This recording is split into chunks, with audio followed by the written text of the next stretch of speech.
City of the Horizon. The first of two plays by David Spenser, with Gary Bond as Akhnaten, Pharaoh of Egypt, Mary Morris as Queen Tai, and Kate Binchy as Queen Nefertiti.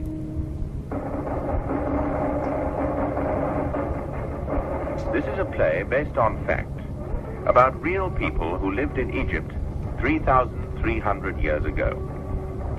Akhnaten was a poet, a king, and a god. His reign as pharaoh came immediately before that of Tutankhamen, of whose treasure most people have heard. Akhnaten's treasure was a way of life, a style in art, a dream. A dream which might not seem so strange today. Part 1, The Dream.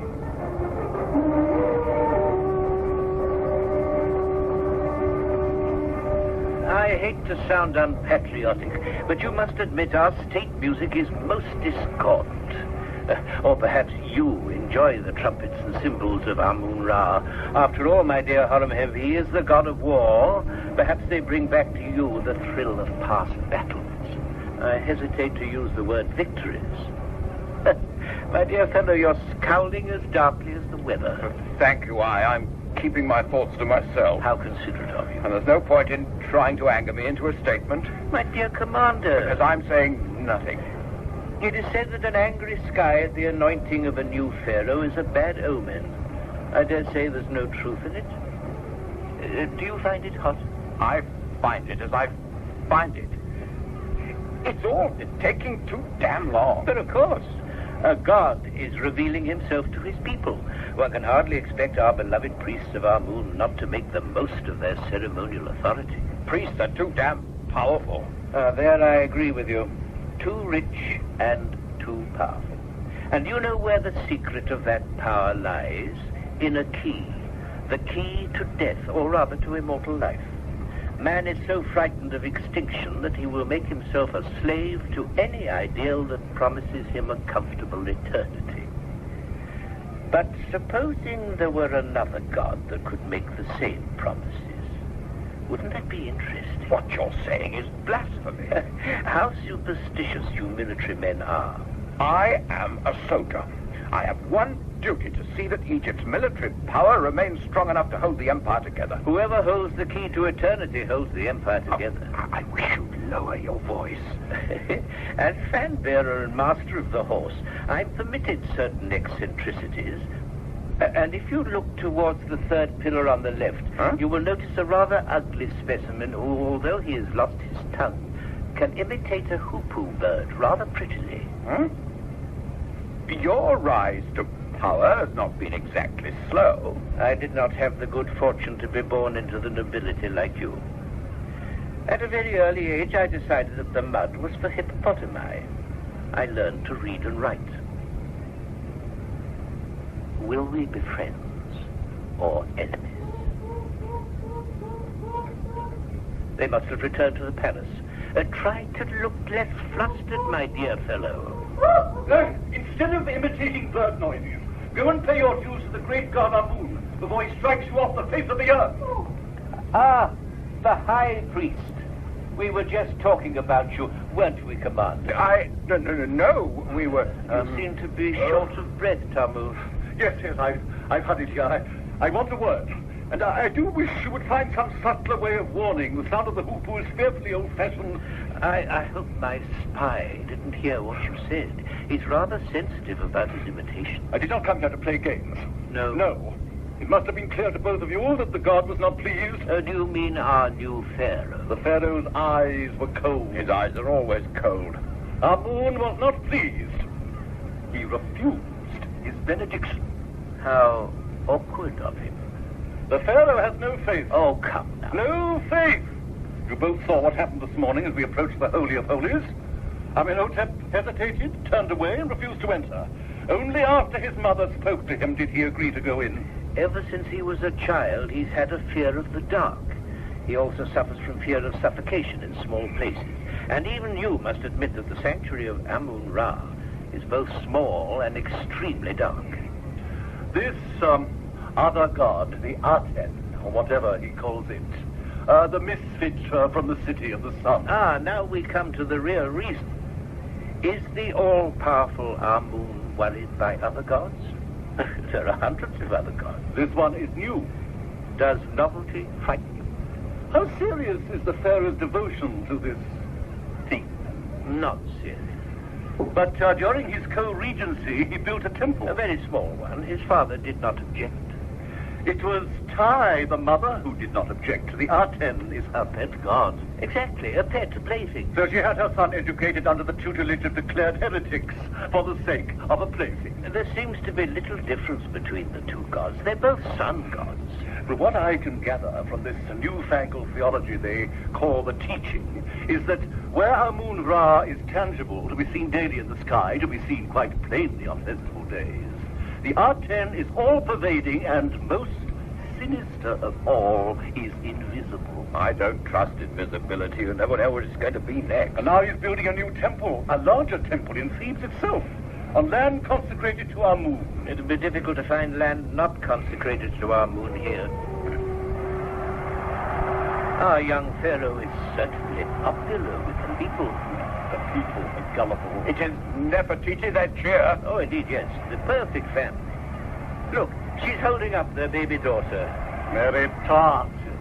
A whim. Not an auspicious beginning, aye? It may be necessary to take action. I know we can count on you, Commander. I hope we can count on you, Counsellor. They're returning to the palace. Now we shall see how he conducts his first official audience. One word, Ptahmose. Don't push the young man too far. Let us all try to hide our worries in the sand for today at least. When all is said and done, it is the people who choose their pharaoh. Because you come from the people, I do not credit them with a power they will never have and never wish to have. The pharaoh is what they cheer, and the pharaoh is not the man, he is Amun-Ra. Since Amun-Ra is eternal, it is his priests who choose the pharaoh. Why are you standing on one foot, Amenhotep? I'm daring myself to fall. You'd fall if I pushed. I'd fall if you breathed hard. You haven't answered my question. Why are you standing there like that? To achieve awareness. To be aware always of moving outward from the center of stillness and withdrawing back into the center of stillness. To be aware of the body, the surroundings, the relationships, and the unity. You see, Nefertiti, if I place one foot in front of the other, leaving the exact space of a foot, I can walk as straight as any man, or with a slight shift, I can turn in a perfect circle. My right foot rests in front of my left on the polished floor as lightly and effortlessly as a lotus on water. Stop talking, Amenhotep, and eat some fruit. Fruit? I'm hungry. I don't see why, just because you've been crowned pharaoh, our mealtime should have to become quite so irregular. At moments during the ceremony, I was quite certain I was going to faint. Here, my royal king, have a delicious piece of crystallized melon. Or, will it make you lose your balance? There's danger in the air. Did you sense it? And my mother says balance is everything. The foot should always rest lightly like the lotus. Or from the lotus, the soul emerges. That's nice. I'll have another piece. Why are you walking about in that funny way? It helps me to think. I was told of a man who always caused himself physical pain when he had to face a problem because the pain kept him anchored to reality. Aren't toes amusing? Not very. Oh, surely, peeping out of their sandals. It's fine little comics. Why can't we eat first and then have your first official audience? No, it's been arranged otherwise. Where's that other piece of melon? Make way for the great and mighty heiress, the mistress of all lands, Queen Tai. Oh dear, here comes your mother. Does she look angry? Not very pleased. In that case, I'll remain on one foot. I wish I could say that I found your performance this morning either entertaining or impressive. It was neither. You promised me. I tried, Mother. Not hard enough. You have done the one thing we all agreed you should not do. You've insulted the Theban priesthood. Ptahmose looked as if he'd swallowed 10 cloves of raw garlic. So, Nefertiti, you're here. Yes, Mother. Where was she expected to be? Your giggling didn't help matters. Nerves and hunger. People who can't control their laughter show a flippant nature. Or a deeply serious one. Don't try to be clever with me, my son. And why are you standing on one foot? Discipline. He's teaching himself willpower. Oh, I see. It's some sort of gesture. For my benefit, no doubt. Very well if you must, but you look like an indignant flamingo. Have some crystallized mellow, Mother. It's very cooling on the tongue. If my tongue's hot, it's because your behavior has heated it. You are aware how important this morning's ceremony was, politically. Tact is everything. The priests of Amun are looking for the smallest incident to inflate into a royal insult. I have warned you that we who worship the Aten are walking on a thread of silk. One false step, and we'll be accused of heresy, of breaking with tradition. And if our tradition is a dead thing? Tradition is what keeps the Pharaoh of Egypt on his throne, and don't forget it. So we have to live and breathe in a dark room full of fears, superstitions, and prejudices because no one has the courage to open a window and let in the sunlight? Yes, if it keeps us on the throne of Egypt, yes.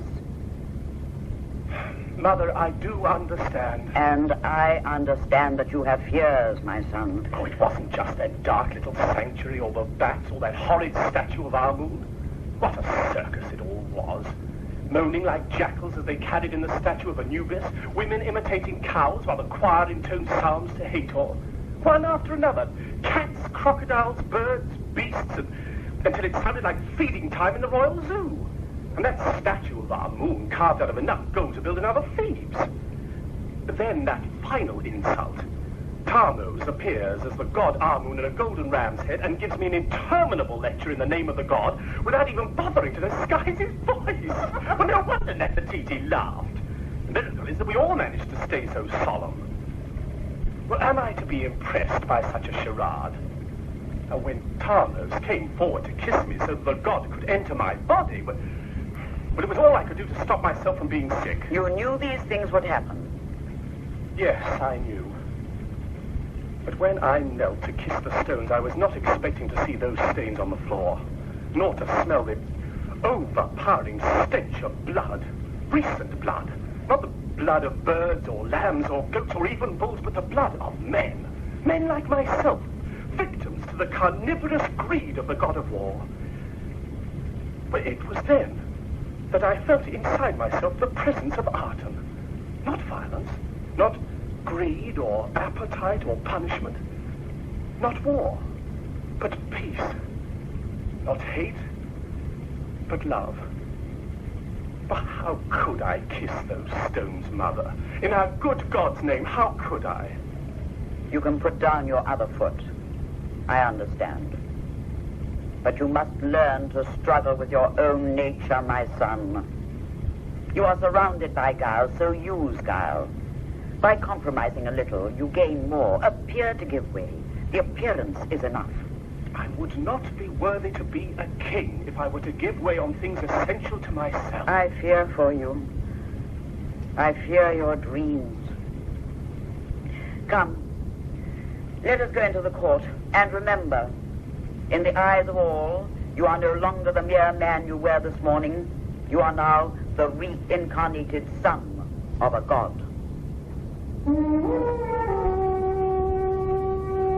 Hail to our lord the Pharaoh, Amenhotep IV, son of the god Amun-Ra, king of Upper and Lower Egypt, lord of the two lands, lord of the sun, and master of the world. Let those who wish to speak be not afraid to speak. Their Pharaoh is listening. My lord Pharaoh, the high priest of Amun-Ra speaks. Thank you, Herald. We're all quite aware who is speaking. But, my lord, it is the custom. No longer. But, sir, I wish all here to approach me simply and directly whenever they should feel inclined to do so. Yes, Ptahmose. My lord, you have caused great uneasiness among your people by your refusal to make obeisance to Amun-Ra. Why? Can a god worship himself? In these robes, I represent the god Amun as much as you did in your ram's mask. I? It was Amun-Ra himself. It was you.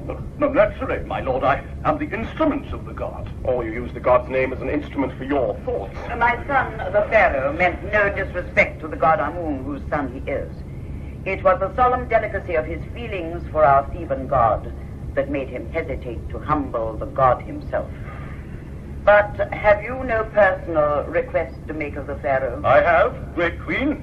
Yes, Ptahmose. My lord Pharaoh, The priesthood of Thebes have been requesting me to commence my tomb. As High Priest of Amun-Ra, it is to his glory that his servant should have a burial worthy of the great god. Yes. Amun-Ra, to reassure his servant, has appeared to me in a vision. He told me to speak to his son, the new pharaoh, and commands him to build a tomb for his servant. My father's commands will be honored when he has revealed them to his son. But until then, I give my permission for the priesthood of Thebes to commence building your tomb, with the taxes they are already permitted to gather. My lord, you seem determined to displease the god. Are you aware that Amun is already showing his displeasure? Why, I have failed to notice it. Then permit me to draw your attention to it, my lord. When your father became pharaoh, he was a warrior from a long line of warriors. He was truly the son of Amun, and it was Amun who went before him into battle, destroying and routing the enemy. If it was Amun who destroyed the enemy, then the god was the warrior, not my father. Amun is the god of war. We are all aware of that. Then, are you also aware that since your father put his war horses out to graze and turned to this new god of meekness and mildness, our armies have had no victories? You insult our good commander. Can you deny it, Horemheb? My lord, I admit to an unfortunate skirmish or two. There, my lord. But why should there be skirmishes at all? This is a time of peace. We are not at war. It is good to remind our colonies from time to time that we are still supreme. Egypt needs friends, not slaves. Egypt's colonies are Egypt's children. No father receives the love of his children by flaying them with whips. But he keeps their respect. It's easy enough to get their respect. It's not nearly so easy to gain their love. My lord, Egypt is not only the parent of a great empire, Egypt is also the leading power in the civilized world. And the reins of power cannot be held by a thick hand. But now this great land of ours is like an old woman who lies on a soft couch. The colonies believe Egypt to be asleep. They laugh at our idleness. They mock the god of Thebes and believe him to be powerless. Amun is hungry. He cries out in his hunger. Give him food. And let him eat dates. Papyrus release. Let him go out and dig in the fields for the fruit of the fields. Give him vegetables, stones, dust. Or let him starve. Flesh! He wants flesh! Amun cries out for flesh! You want me to run with blood? There must be war. No! Pharaoh, it is. Our musicians, some of them Care nothing for your God. Your cruel, unreasoning God. Let him starve. You have insulted Amun-Ra. You have insulted the priesthood of Thebes. You are cursed. You are no longer his son. Speak no more to me. Lord. My good Lord. Friends, Lord, uncle. the Pharaoh has been under a great strain. The god has taken possession. Clear the courtroom. The audience is over. He's mad. The Pharaoh's mad. Remember of whom you are speaking. Ptahmose is right. There may have to be a war for the country's security. Perhaps the boy's unfit to govern. One of his half-brothers might, under guidance. Whose guidance? We must speak together again. Whatever power you and I may struggle for, we must never forget that it is Egypt which is important, and only Egypt. My lady!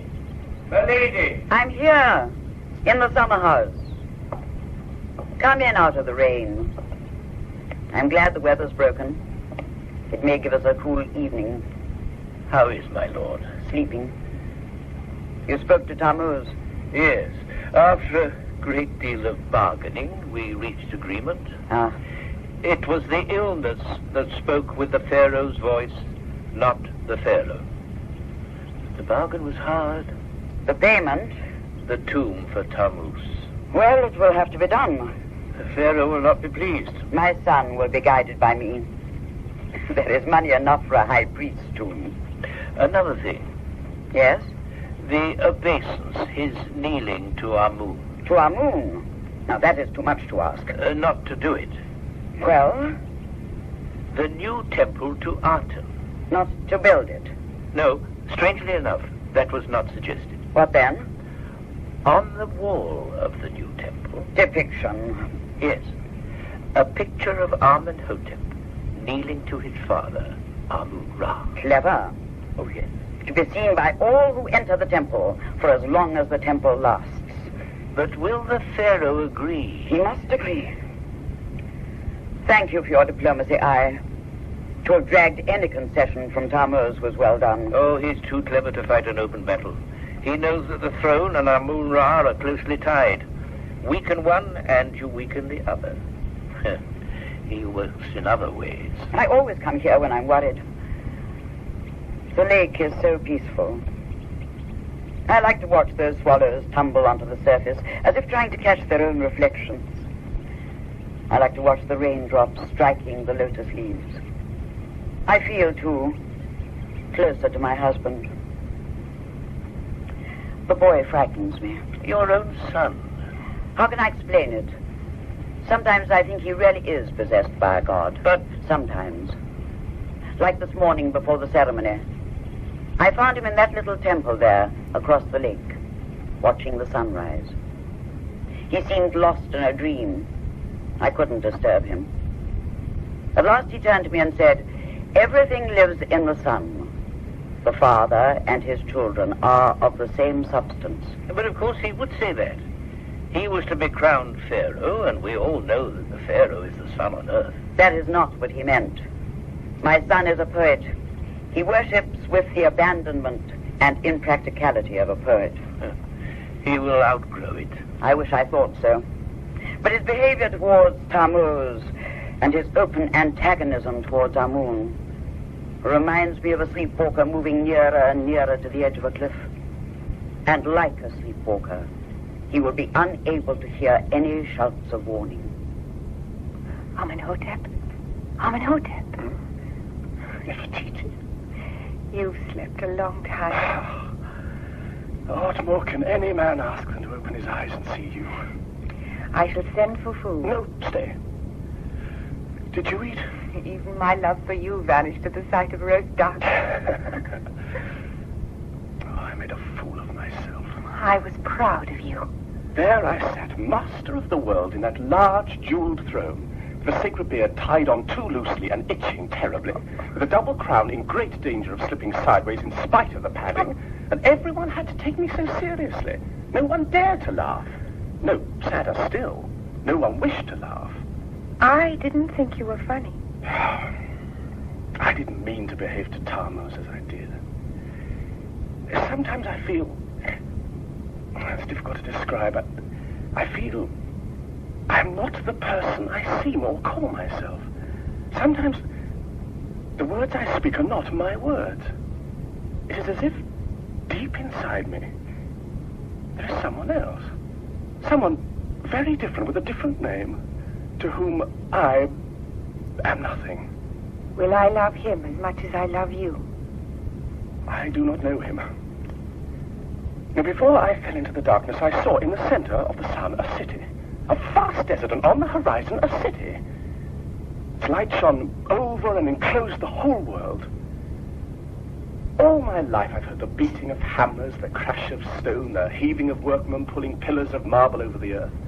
I've seen stone sphinxes spring up on either side of the road like wildflowers. My ancestors have built. Now I am Pharaoh, I must build.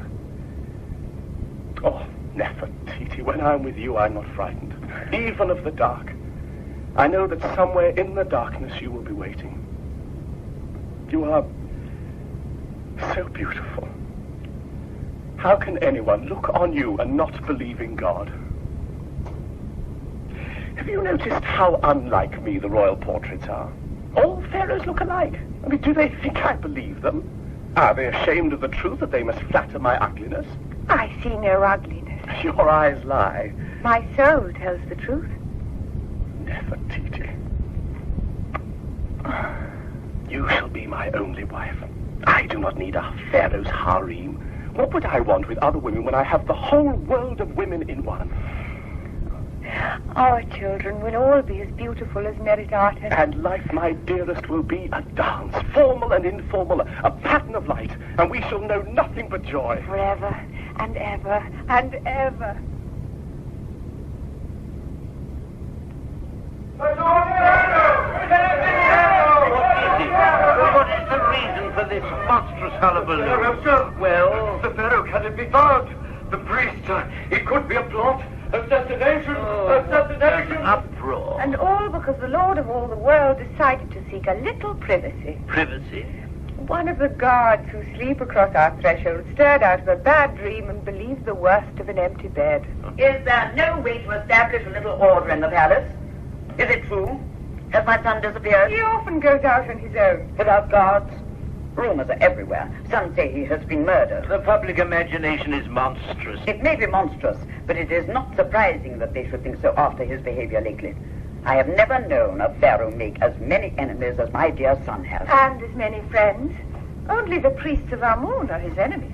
The citizens appear to have taken it on themselves to be his protectors. From who? From himself, no doubt.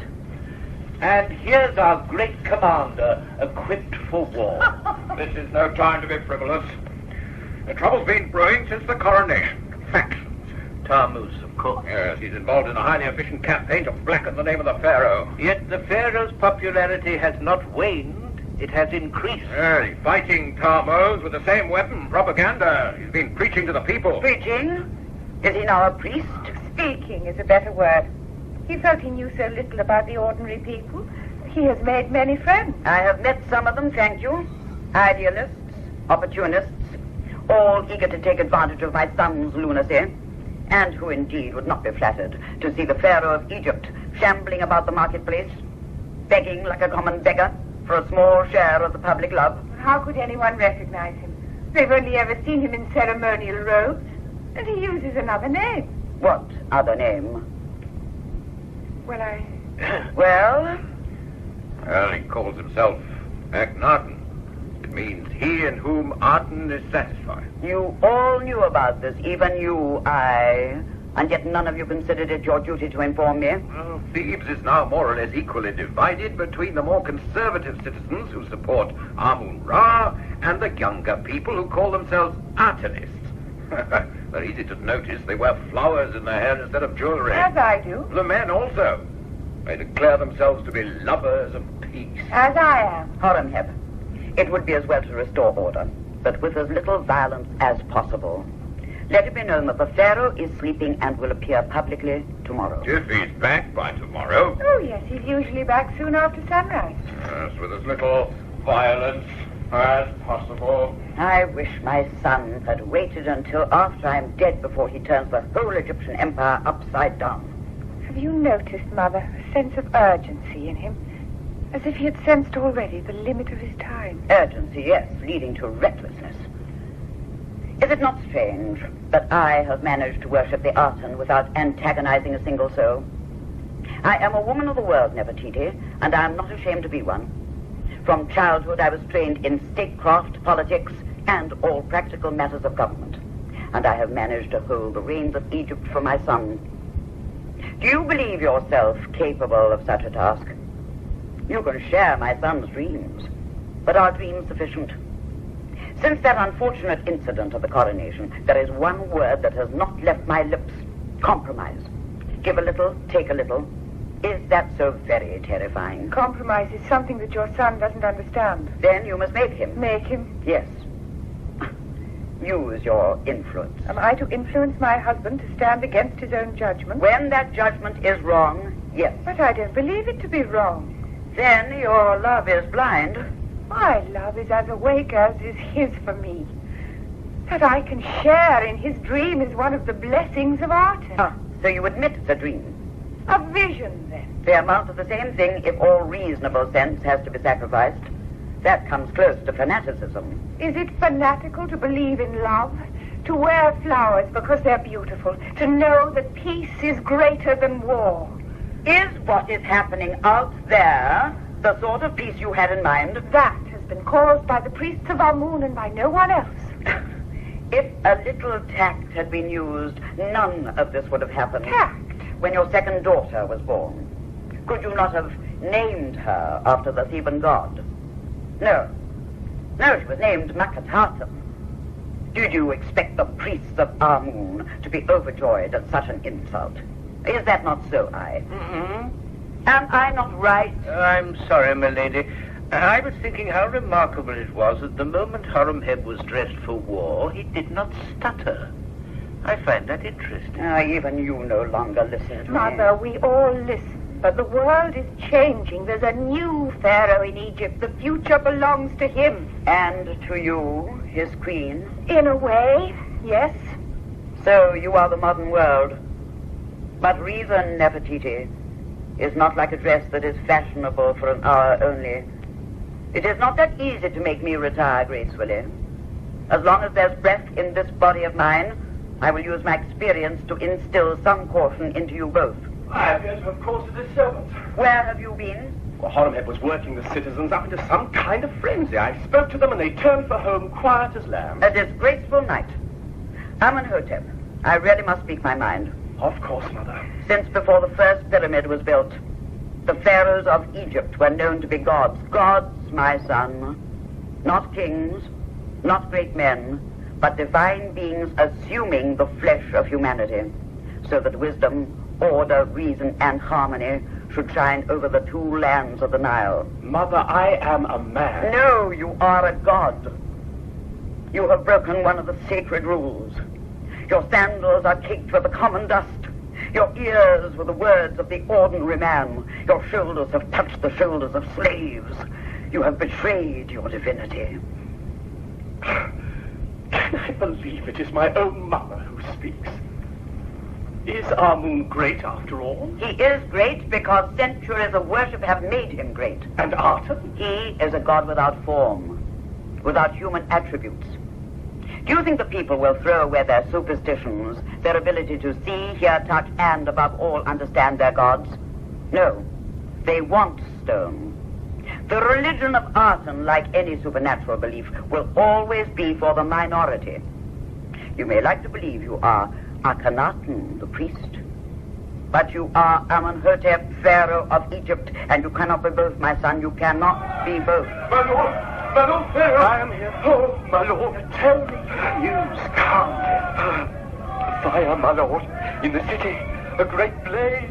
Go on. It's your temple, the temple of Aten. The blaze is too great. We can do nothing but let it burn. I see. Did I not warn you? Your beloved people will say that it is Amun who has destroyed your god. Ptahmose has only to announce that Amun has disowned you, and we could have open rebellion. Mother, calm yourself. Calm myself. All these years I have advised you to be cautious. Now, when there is little time in which to act, you sit there and do nothing. The fire has started. It burns. Let it burn itself out. Look, the sun is about to rise. It's the holiest part of the day. I wish to be left alone to think. Nefertiti will stay with me. Mother, try to sleep for a time. We have a difficult day before us. Very well. As my counsel will be ignored, I shall not waste my breath. But I promise you, I shall not sleep. If you need me, call me, my lord. Thank you, I. You are tired Yes. and angry. Yes. Stroke my head. Oh, no one has healing hands like yours. Nefertiti, I have seen such dreadful sights, such squalor, such suffering, such poverty and disease. Can it be right that some men should be born to such unhappiness? Something will have to be done. Yes. Look, Nefertiti, the horizon is really growing light. It's not the fire. Oh, I love this moment. All the cruel things of night, snakes, lions, jackals slope guiltily away. Birds begin to sing.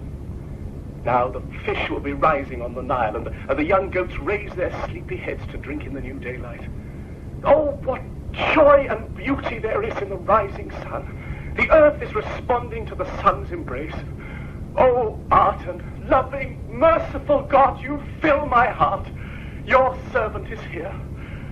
Amenhotep. Amenhotep. I know what I must do. I see again the city in the sun. Such a beautiful city. My mother says I cannot be Akhnaten the priest and the Pharaoh of Egypt, but that is what I must be. You know, I have often spoken of the man within me, the Lord I could not understand. I know him now, and I am not afraid. He is Akhnaten, he in whom the Aten is satisfied. People of Thebes, silence for your Pharaoh! Amenhotep IV, master of the world! My friends, you see here the remains of this temple. A temple I built in honor of my god, the Aten. You are afraid. You feel uncertain. You whisper among yourselves that this was caused by the god Amun, by the hatred of a jealous god. I understand your fears. But the fire was, in truth, the fire of Aten. The great heat that is in the sun, the heat that destroys, the heat that creates, the heat that warms the egg until the bird breaks its shell and sings out, I am life. For Aten is the one and only true God. There is only one God, and he is love. Other pharaohs have lived as gods in their quiet palaces, but I have moved amongst you. We have talked. It was Aten, in his love for you, who said to me, look, great king, you live in comfort. Wear good clothes, taste good food, drink good wine, but go out into the city and see how my children live. The rags they wear, the harsh bread they eat, the dirty water they drink. I obeyed him, and I have seen. You are afraid of Amun because he is sometimes made of gold by men's hands. Because something is made of gold does not make it godlike. In the palace I have cups made of gold, and we all drink out of them, often, and remain happy. But no one need ever fear Aten, for he does not punish. He does not curse. He does not need blood to spoil his altars, nor to snatch from you your hard-earned wages. He does not want your money, your tithes, your burial duties. He wants only your happiness. I told you that Aten sent this fire. Now I will tell you why. It is because Aten wishes me to build a new and beautiful city in his name, where his radiance can shine forever. All his children shall gather in that city and live together in peace and joy, like good brothers in a happy household. There will be no rich and no poor, for money will have no power. Your Pharaoh will build it, and your Pharaoh shall pay for it. When I came down into the city, I called myself Akhnaten. Many of you know me by that name. From today, your Pharaoh has taken that new name. I am Akhnaten. Make way for your Pharaoh, Akhnaten, master of the world!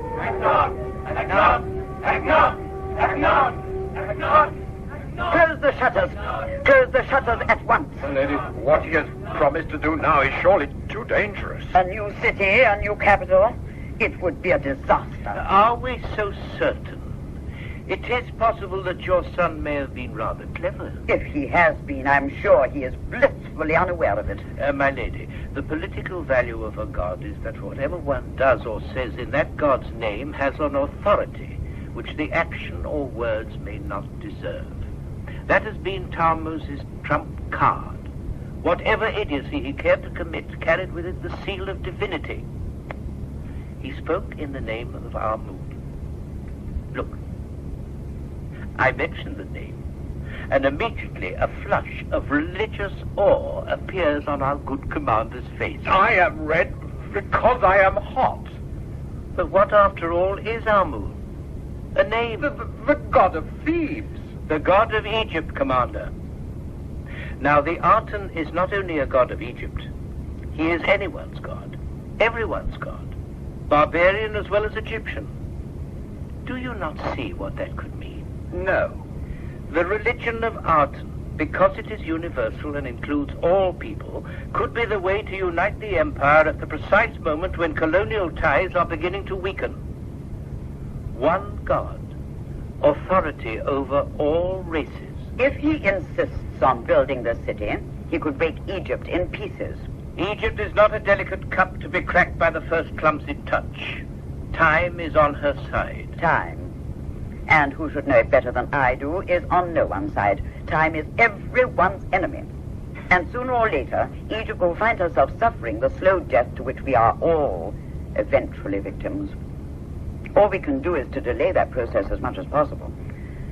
My son's intention to build a new capital will hasten it by several centuries.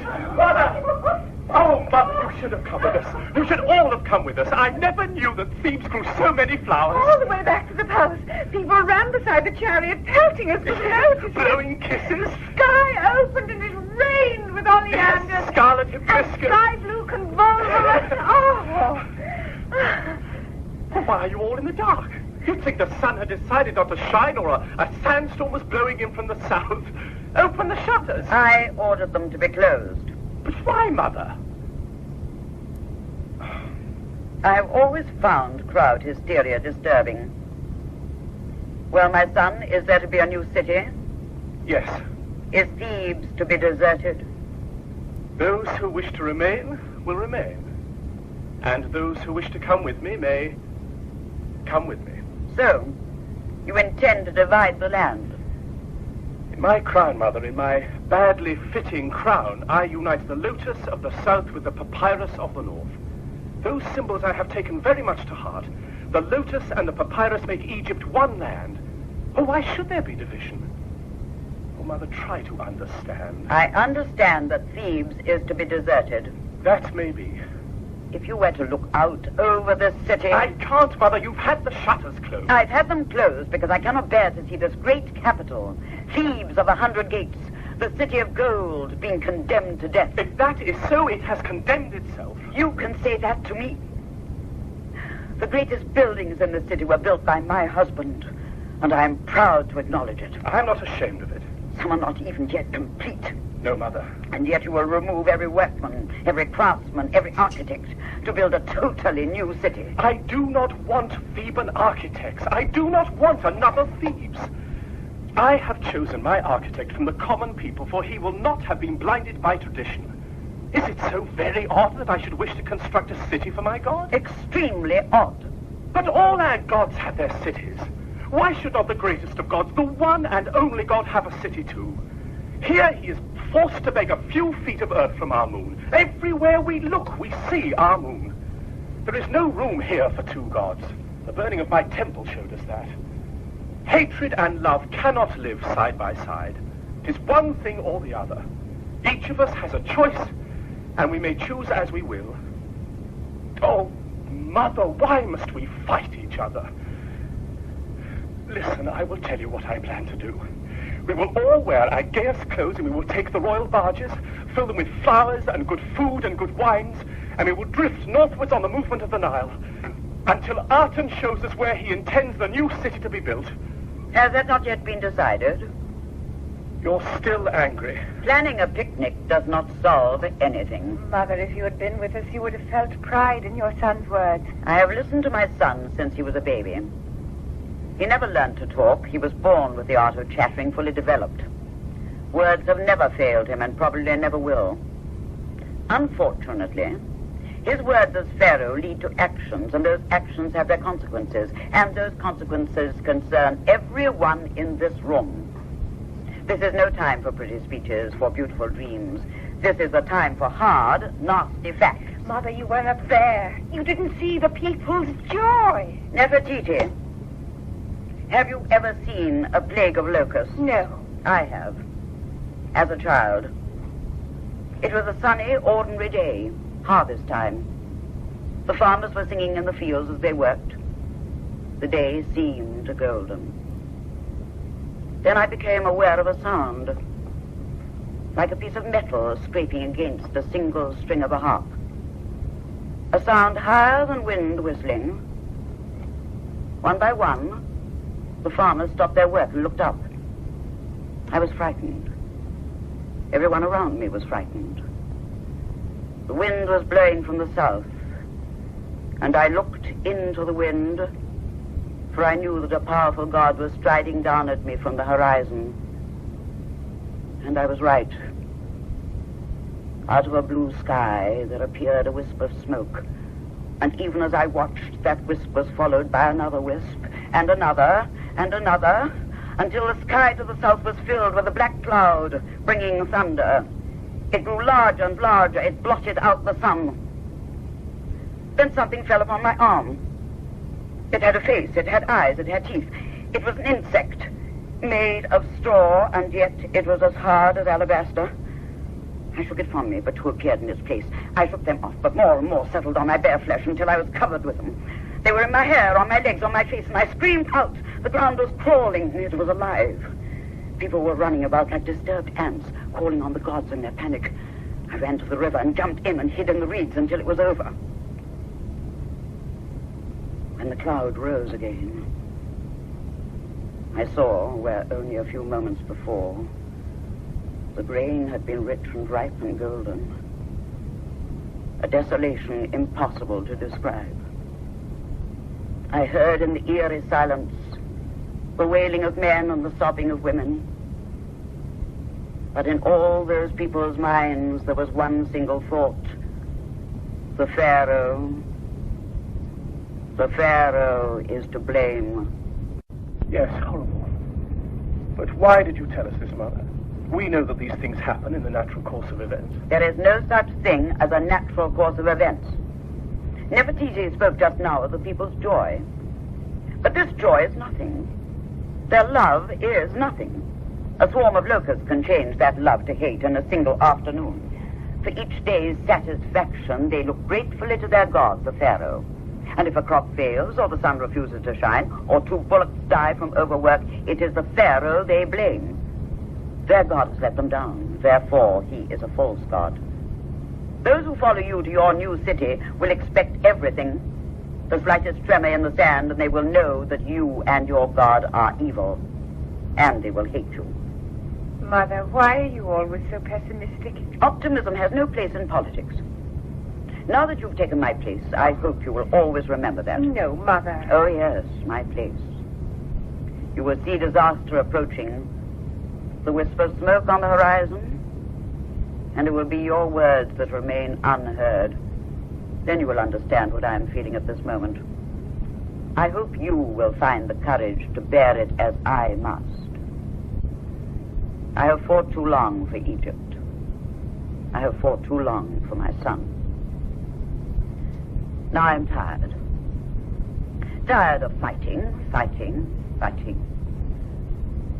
I'm beginning to feel my age.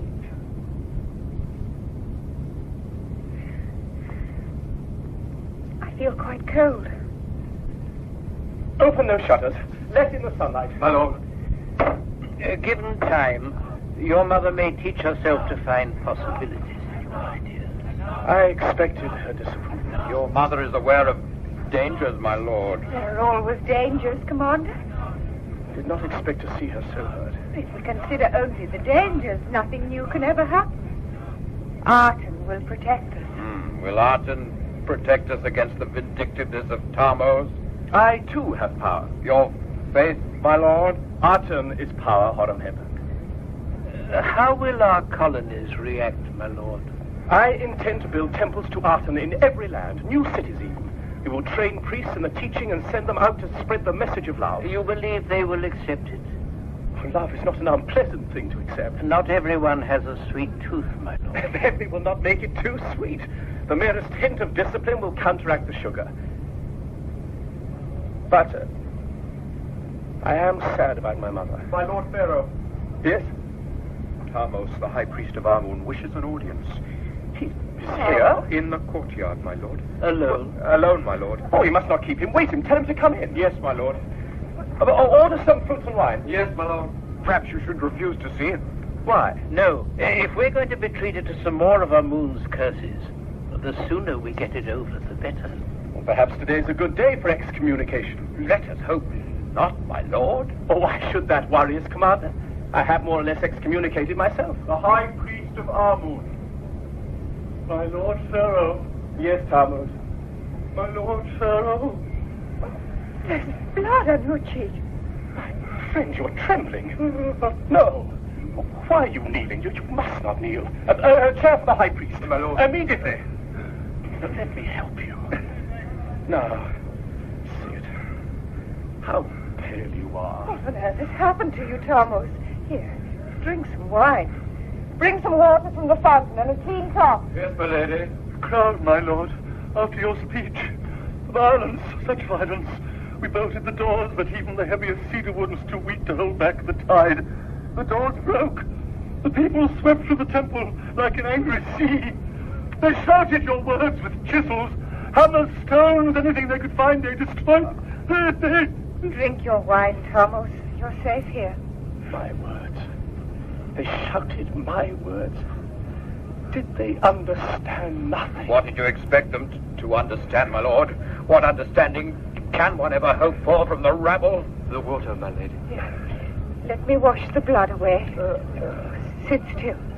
It was a stone. I'll call the guards immediately. No, that would inflame the situation. Let the fever burn itself out. My lord, Akhnaten, I have heard your words. I have seen the light of Aten. My lord, I kneel to you. I ask your forgiveness. What I now know in my heart, in the silence of my heart, I have always known. But today I understand it. I know that your monuments will endure. You have tamed the mountains and led them to drink from the waters of the Nile. Forgive the doubts of an old man. These doubts are now dust, as I have done. Ptahmose, you are welcome to our love. Let your Pharaoh's arms hold you and give you strength. Come, let us dry your tears and find a way to make you smile again. Do you hear it, I? Do you feel it, Commander? The air stirs. There is a rustling. It is like the first raindrops after a long drought. It is happiness. Happiness approaching, filling the room. It's filling the palace, the city, the land, stretching out to our most distant colonies, to the sky, to the great stars themselves. Everything bursts into song. Trees explode into leaf, flower, and fruit. The dry land grows green again. It is life. It is birth. It is joy. The presence of Aten. Oh, my heart beats. My body burns. Shall we not, all of us, share in this joy? Ptahmose, you have been born today a child of the sun, and I shall call you Ramose, after the sun god Ra. You shall be Ramose, the high priest of Aten. You will never again be far from my love, and I will lead you onto the terrace to show the world how greatly you are loved. Today is truly a God-filled day. Come, my friends, come. An uncompromising eagle becomes a tame dove. A miracle? This makes a difference. So you too have been converted? We are both realists, I. These dreams and words cannot deceive us. Oh, Horemheb, let me live with illusion for at least a day. A day only. That piece of play acting would convince no one who didn't wish to be convinced. Only play acting? I wonder. To be near the throne is to be near good fortune. We both know that, don't we? You're not as simple as I hoped. Yeah. Shall we walk out on the terrace together and show our support for the Pharaoh? Together, we can share some of the day's glory. Together, Commander? Well, yes, certainly.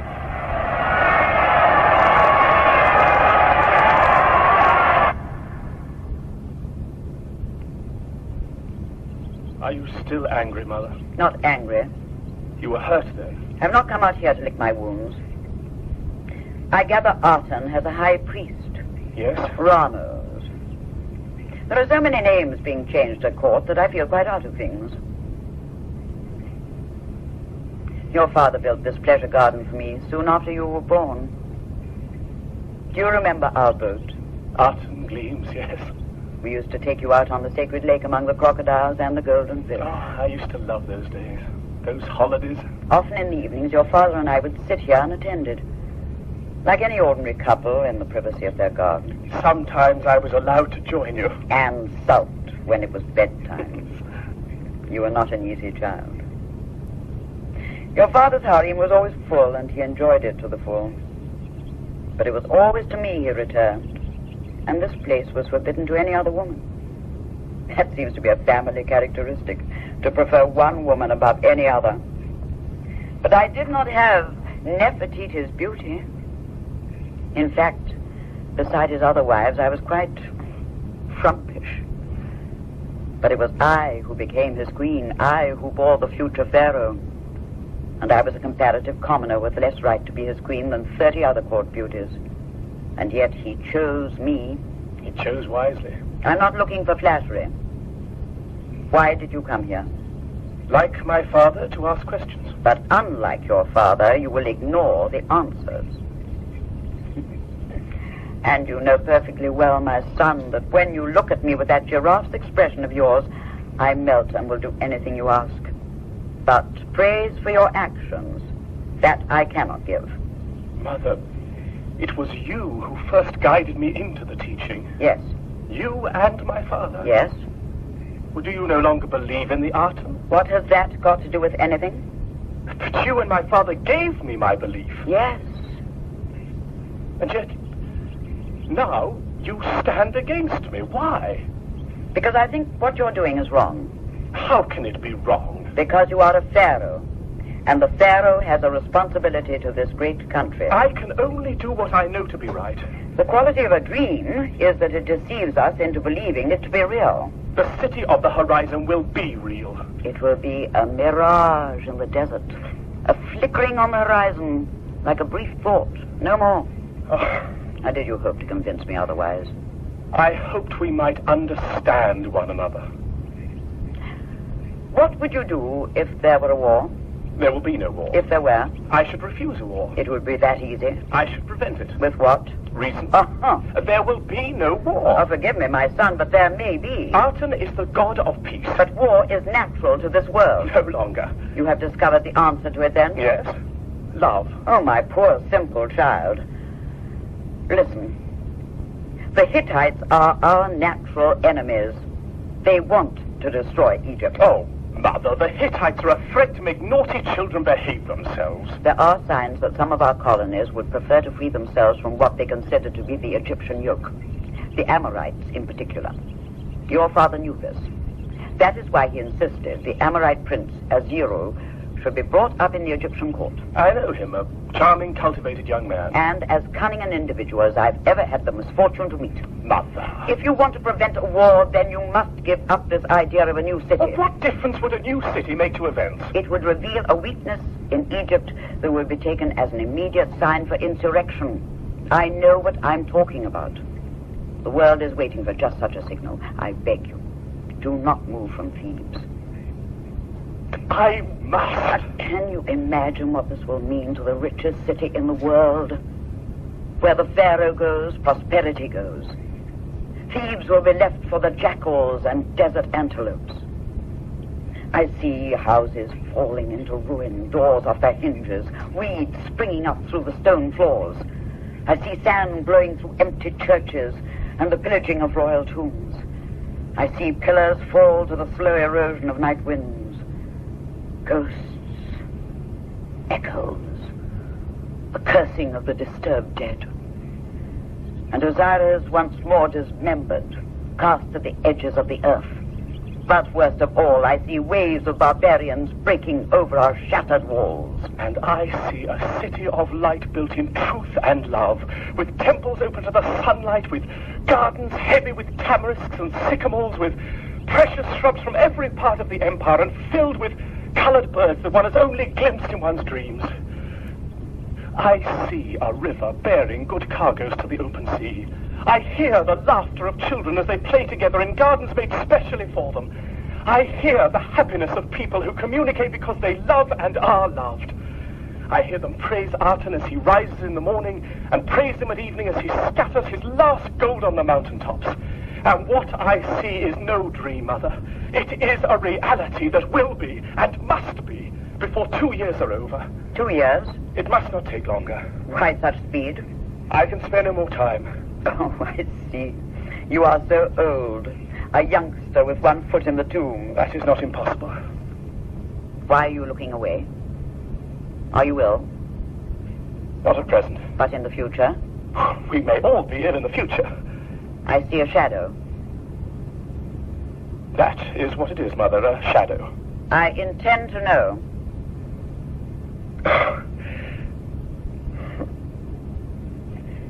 Nefertiti must not know. A man should keep no secrets from his wife, but this...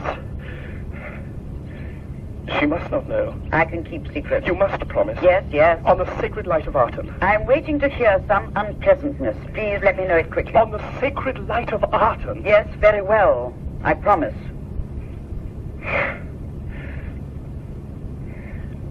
As you know, my choking fits and falls into darkness have stopped. Our physicians claim they have cured me. Yes? Mother, we have often joked about the shape and size of my head. You have joked.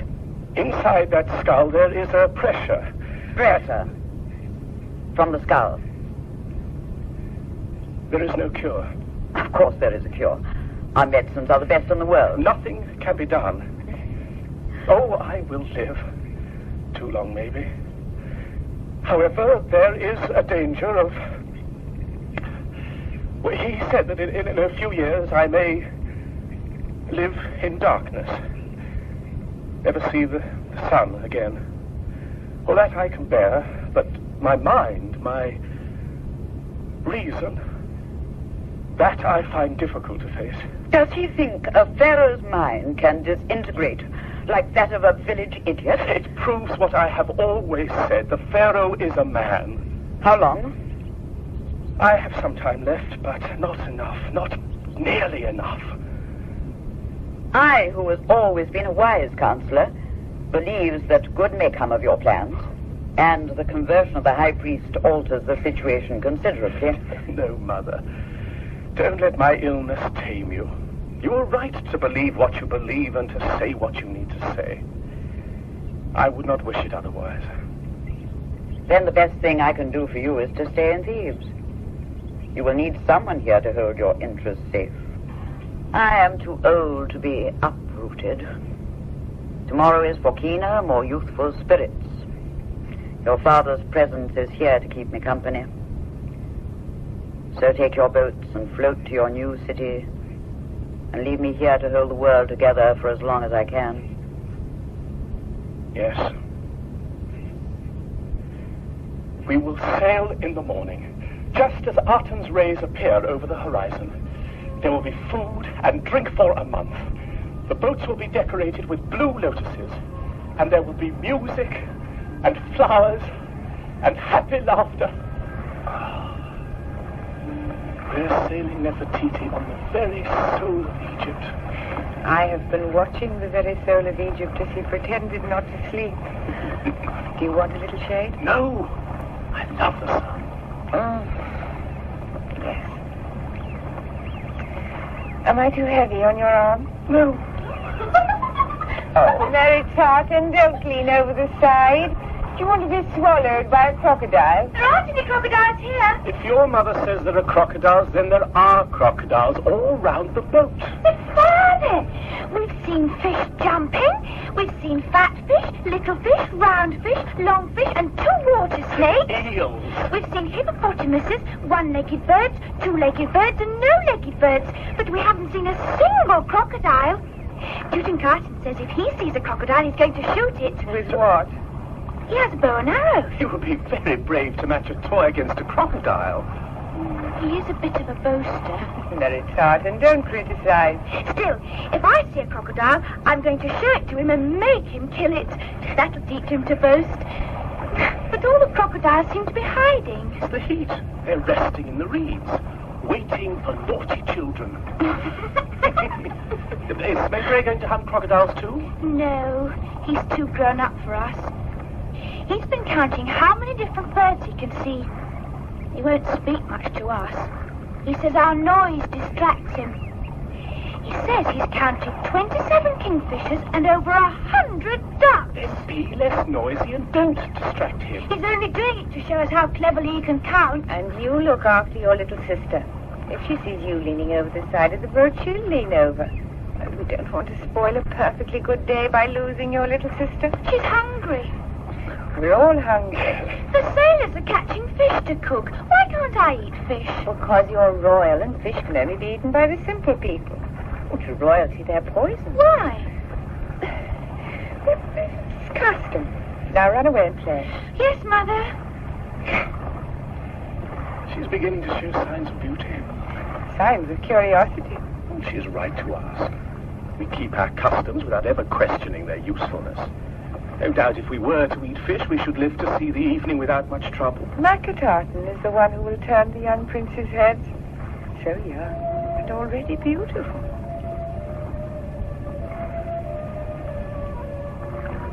The Nile is Egypt. I love this strong, calm river.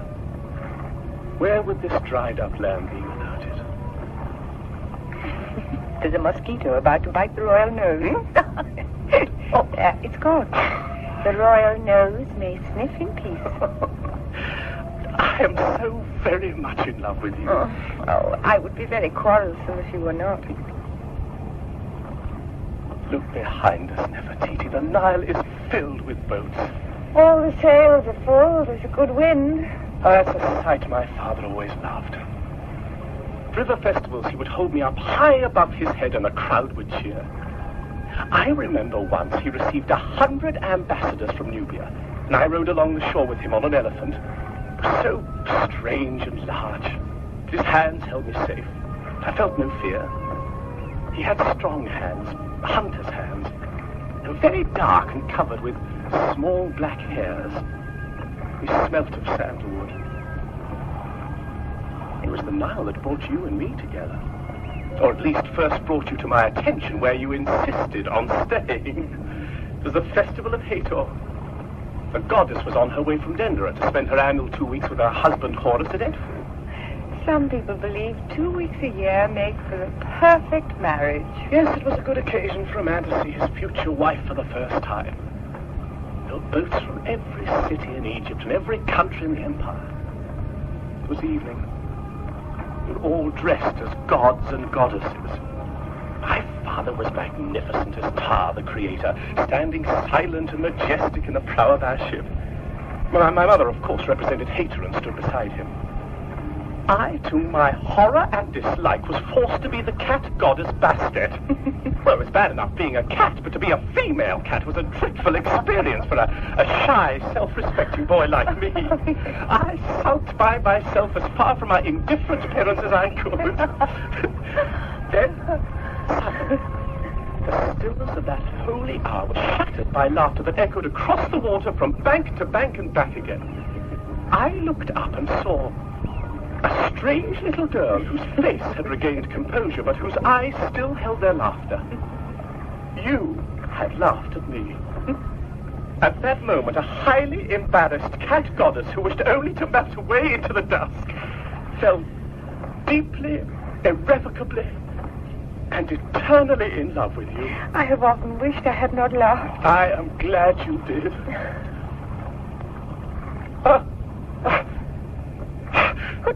What's the matter? My lord, what is it? Something's happened. Something's altered. There's a mist on the river. Yes, clear, my lord. No, it's strange. Golden mist. No, you've been in the sun too long. No, the wind's dropped. It's quite airless. Help me to stand. Come into the shade of the canopy, my lord. I'm suffocating. Look, the sails are still. We're trapped by rising cliffs. We're turning a bend in the river, my lord. It's clouds.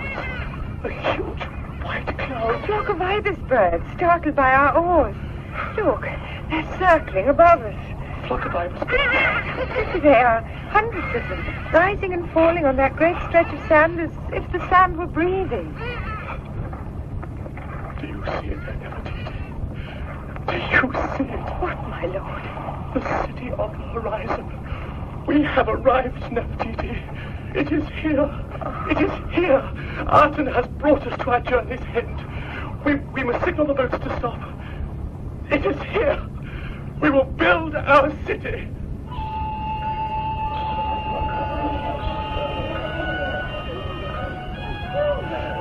You are out of condition, You must remember, Commander, that you're used to this outdoor life.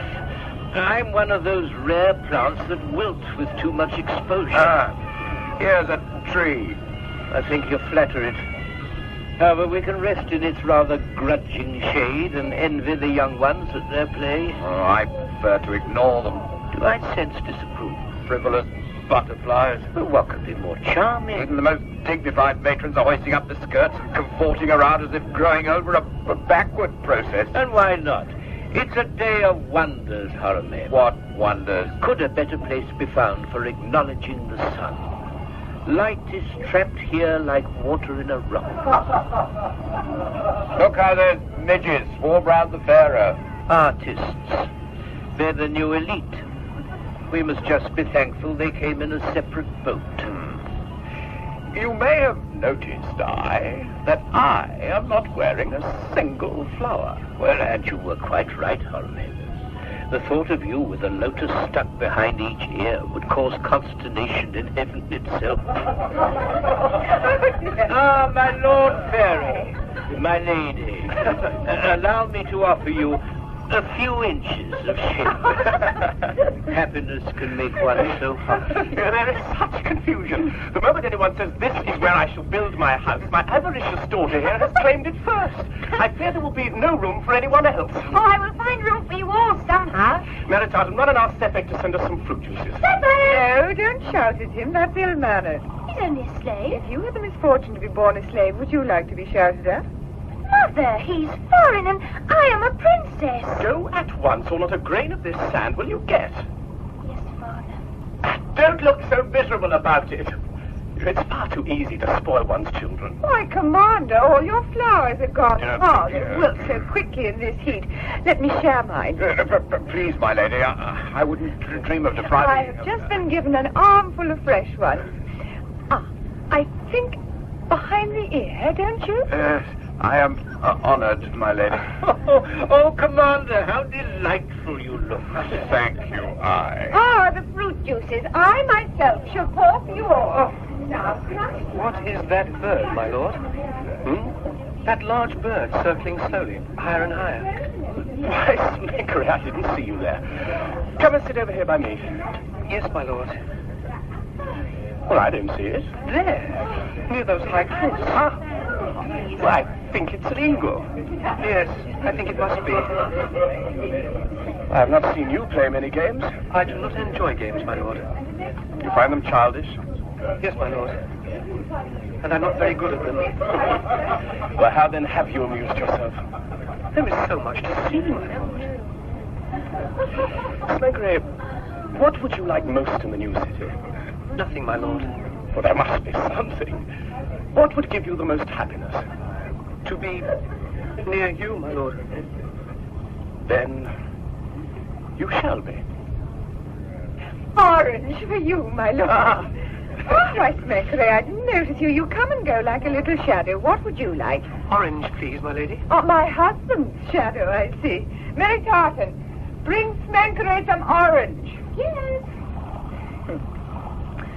Are you happy, my lord? Very. Oh, very. Here come our architect and chief sculptor, looking very grim. Beck, my dear friend, and Ptahmose. I have completed my studies, my lord, and all will be well. The site is as perfect as any I could have prayed for. Ptahmose, you look larger than ever. Do you know, they argue all the time and never seem to realize that their thoughts are practically identical. And what were you both arguing about this time? Oh, the painters were wondering how to decorate the buildings. I have said that gods and goddesses are inappropriate. Quite traditional designs, too. The key of life. The symbols of the past would be all wrong. Battle scenes look good on walls. Decoration should uplift one's spirit. Very true. And make one laugh. Excellent. They must express the words, living in truth, my lord, and be beautiful. Indeed, they should be beautiful. And truthful. Of all Aten's gifts, Which do you consider the greatest? Happiness. Knowledge, health. The use of one's hand. The use of one's brain. And what about the use of one's eyes? The gift of sight. And what a gift it is. We see how the Nile reflects a perfect image. We see how light draws strange designs between the papyrus stalks in the marshes. We see the wild birds rising to greet the sun. Beauty is everywhere, as art is. Well, look, that butterfly on my white shoulder. That red dragonfly haunting Smenkhare's hair. Our eyes show us truth, and everything is truth. In Thebes, as you have often said, Ptahmose, all pharaohs look alike. They're symbols, not flesh and blood. Would you have me look like my father, who looked so like his father and his father before him? Well, that would not be living in truth. Are you embarrassed to meet my eyes? Everyone must learn to look at me without fear. We must all learn to look at each other without fear. Well, look at Horemheb. My lord. There is the body of battle, the muscular control of an athlete, the energy of the fighter. Then look at I. Oh, an indoor body, I'm afraid, my lord. Oh. Years of bowing and scraping have quite ruined my poise. And look at Smenkhare here. Knowledge beginning, innocence still present. And then look at our queen. Beauty, that is truth. I see you understand, Ptahmose. I understand it, that it is beauty, my lord. And now look at me. What do you see? The Pharaoh of Egypt? A god? Are they so ashamed of their Pharaoh that they wish to make him look different? Alas, my own mother tells me I have the face of a giraffe. No, I fear she is right. My eyes are narrow and so long that if it hadn't been for the fret of my ears, they would have met each other at the back of my head. My nose halted too late. The mouth was an afterthought, and my chin has only one ambition, and that is to touch the ground as soon as possible. As for my body, well, it never quite received enough instruction on how to mold itself to my skeleton. Skimped here, it became over-generous there. But I have beautiful hands. I hope you all notice that. Yes. They are the only features where length created proportion. Oh, and my feet. They are also quite envious. No, I am not handsome. But in this proportion there dwells a kind of truth which should not be ignored.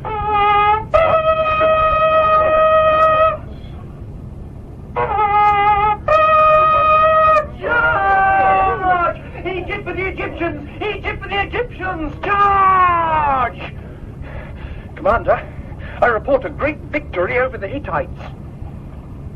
I rejoice to hear, Tutankhamen, that it is a victory you have to report. Oh, it is, my lord.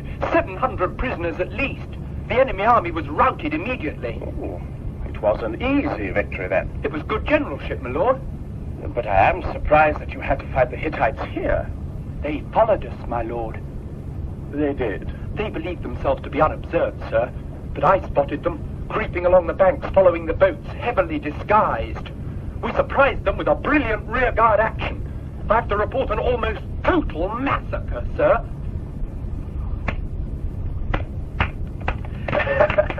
Tutankhamen, you obviously follow the royal tradition of slightly exaggerating your achievements.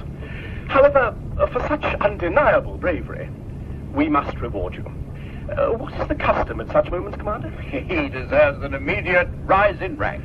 Well, then I'd better hand him over to your goodwill, Commander. I shall see that he is rewarded, my lord. General Tutankhamen, receive from the Queen of Egypt herself this bracelet of flowers as a token of our gratitude.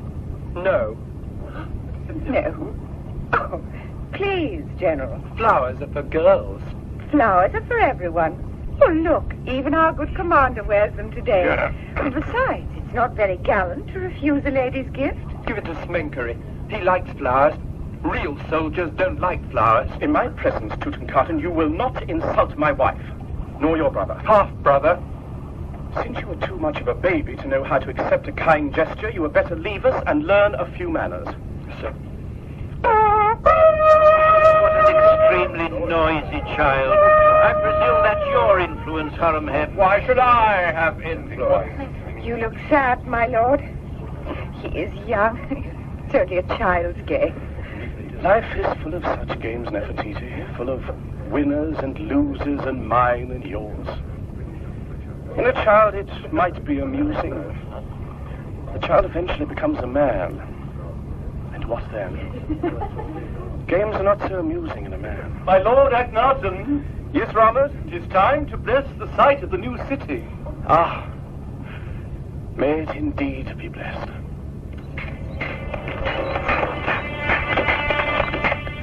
From Queen Ty to her son, the Pharaoh, Amenhotep IV. My dear son, your vow never to leave your city once it was built was a mistake. A silly, tragic mistake. You placed a stone halter about your neck and tethered yourself quite unnecessarily to your ideal. For the city to mean anything at all, Mother dear, it must contain my presence permanently. How else can its citizens have confidence? At your request, great Pharaoh, the first building will indeed be the great sanctuary. But the whole conception may be ruined by too much haste. Beck, I cannot afford the luxury of seeing seeds become saplings and watch them climb to maturity. Trees must be planted that have already learned how to carry their fruits. My son, there are other issues that must have some share of your attention. I've been told that Azuro, the son of the Amorite chieftain, has requested permission to leave Egypt and return to his father. I beg you not to grant it. Come to me and let us speak first. I beg you again, do not grant it. Mother, indeed, I will come to you as soon as I am able. Yes, Azuro came personally to see me with his request, and it seemed a reasonable one. He has not seen his home since he was a child, and his father longs to see him again. He is convinced that the Aten is the one and only true God. If the Amorites turn to Aten, the rest of the empire will be quick to follow. The political naivety of my son is beyond belief. He has allowed Azuro to return to his father. Is it too late to prevent this? Is he so blinded by his sun's rays that he is unable to see beyond his nose? My Lord Akhnaten, the sanctuary of Aten is finished. From General Horemheb, Commander-in-Chief of all the Egyptian armies, to all battalions and units throughout the empire, do not sleep. The times are such that it is easy to be lulled into a leniency towards oneself. All battalions are to remain on the alert. My Lord Akhnaten, the temple of Aten is completed. One walks Nefertiti through a shaded entrance and emerges like a butterfly from its chrysalis into a series of bright, open courtyards bathed in light, pillars tipped with gold, colors of the rainbow. There are 900 offering tables. Enough, I think, to feed some of Egypt's poor. Gracious and good Lord and Master, and dear loving brother Akhnaten, Pharaoh of Egypt, Lord of the world, it is with tears in my eyes and sorrow in my heart that I, Azuro, leave this lovely land of yours, which has shown me such kindness during my long stay here. Your mother, the great Queen Ty, sent men after me to bring me back, but your word was my protection.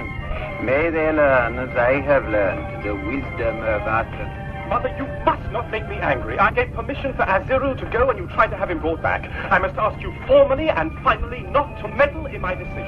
I am going to your father's palace at Meritaten. I shall not meddle in your affairs again, my son. Think of me as dead. My Lord Akhnaten, the great palace is finished. My dear Lord, I long to see the bridge over the King's Highway. My Lord, you are, as we have both known you would be, a father for the third time. It is a daughter. She is very beautiful and has your eyes. My dearest Nefertiti, I am the happiest man alive. My Lord Akhnaten, the North Palace is finished.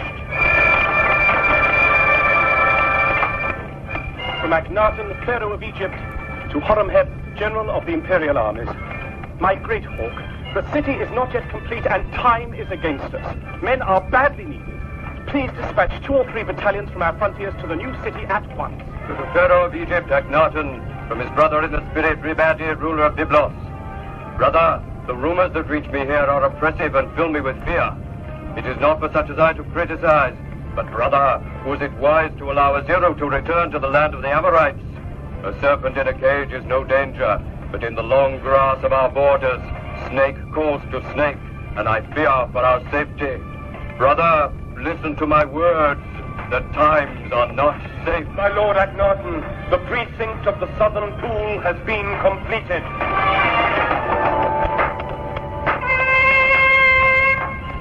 From Prince Tutankhamen to General Horemheb. General, gift after gift have you sent me, each one better than the last. My toy soldiers teach me the art of war. My maps teach me to protect my world. And now the war trumpet which I'm learning to blow will teach me to sound the glory of Egypt forever. From Prince Smenkhare to his friend and brother Akhnaten. My dear Lord, when a day passes and I have neither seen you nor heard your voice, a feeling of sadness such as I have never felt before fills my whole heart and body. Do not forget the friend who loves you. I am grateful that at such an early age I have learned what it is to love. My Lord Akhnaten, the city of the horizon is complete.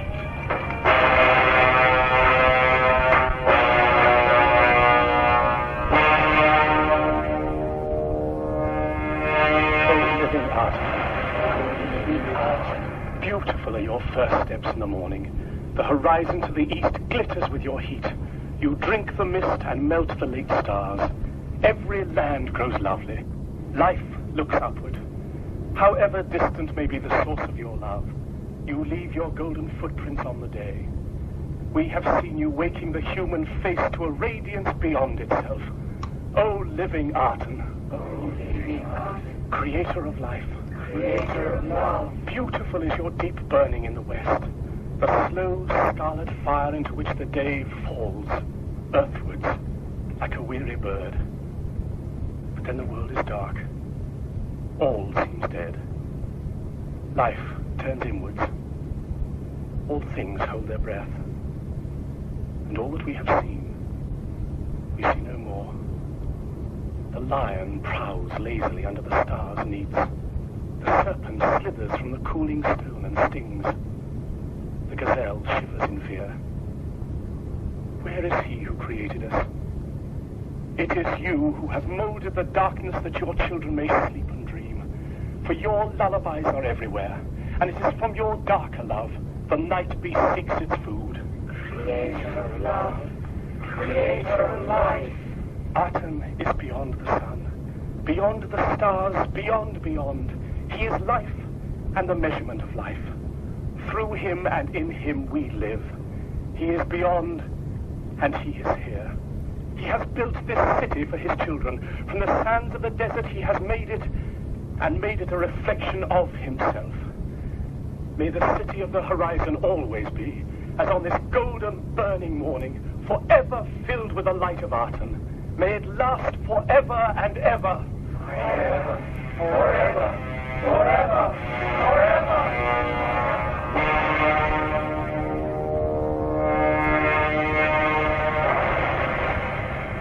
Now the harm is done. I cannot see how it can be undone. In The City of the Horizon, the first of two plays by David Spenser, Gary Bond played the part of Akhnaten, Pharaoh of Egypt, Mary Morris that of Queen Ty, and Kate Binchy, Nefertiti. Smenkhare was played by David Valla, Tutankhamen, Geoffrey Beevers, Meritaten, Stephanie Turner, I, Lockwood West, Horemheb, William Fox, Ptahmose, Rolf Lefevre, Beck, David Spenser, Ptahmose, Robin Brown, Ribadi, Leslie Heritage, and Aziru, Louis Stringer. The production was by John Tydeman.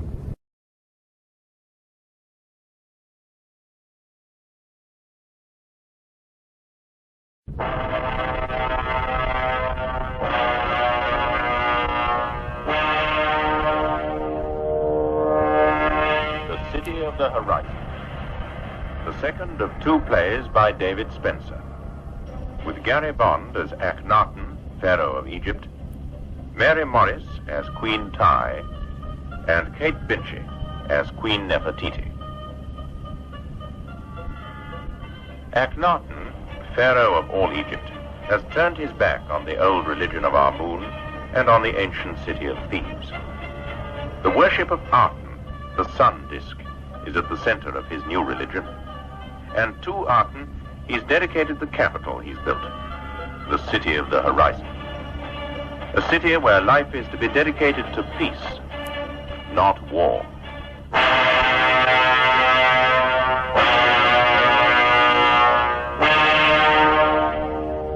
Part 2, The Reality.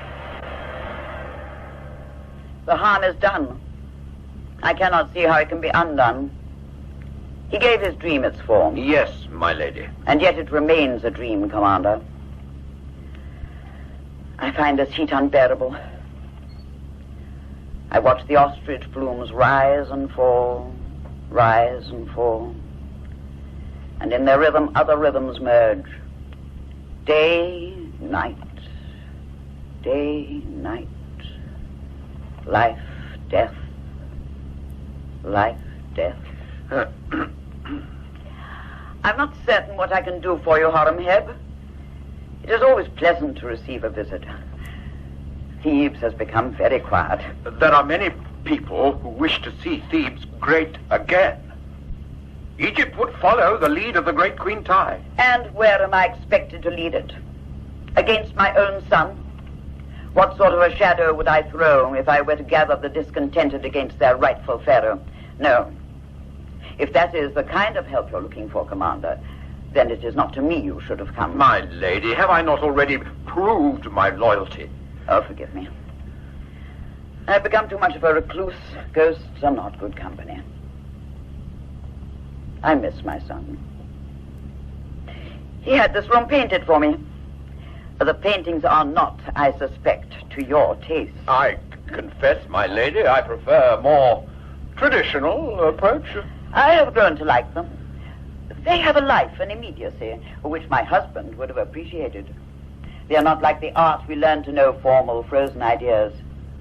This duck will eat that fish one day. And in the reeds over there by the pill of the wind, one day, will be stilled. But you did not come here to talk about the new art. Why did you come, Commander? To ask you to talk to the Pharaoh. There are hundreds of miles of desert between us. I doubt if my voice could carry that far. He has vowed never to leave his new city. He will not break that vow. He will not look on Thebes again. But you, my lady, you have made no such vow. You are free to travel. I am too old to fight with distances. He needs you. We are receiving many reports of trouble along the Syrian borders. Ever since I can remember, we have received such reports. Syria and all our colonies teem with little tribes who insist on having little arguments, which result in a little bloodshed. Order is quickly restored. Not if there is nobody there to restore it. I do not understand you. The Pharaoh insists on peace. So? So, we have no troops along the borders to keep that peace. Our soldiers have become farmers, shopkeepers, artists. The army that I'm supposed to command does not exist. How long has this been going on? Since he completed his city. Dangerous? Yes. The main threat would come from the Hittites, and they appear to be asleep. Our spies report new military activity along the border. The Amorites under Aziru are restless, too. Does Aziru know how vulnerable we are? At the moment, no. He must not know. Will you talk to the Pharaoh, my lady? The annual tributes from the Empire are being offered in the new city. This year it is being turned into a magnificent spectacle. Will you not attend? I can no longer shout against the wind. Will you not make one more effort, my lady? I have little time left to me. Every night my husband's voice grows a little stronger. I often go out when the stars are full and listen to the wind sighing through the lips of my husband's statues that guard the entrance to his temple. I hear him calling my name. Ty. Ty. It makes me happy that nightly we're growing closer. No, Commander, I cannot leave Thebes. I cannot attend the ceremony of the tributes.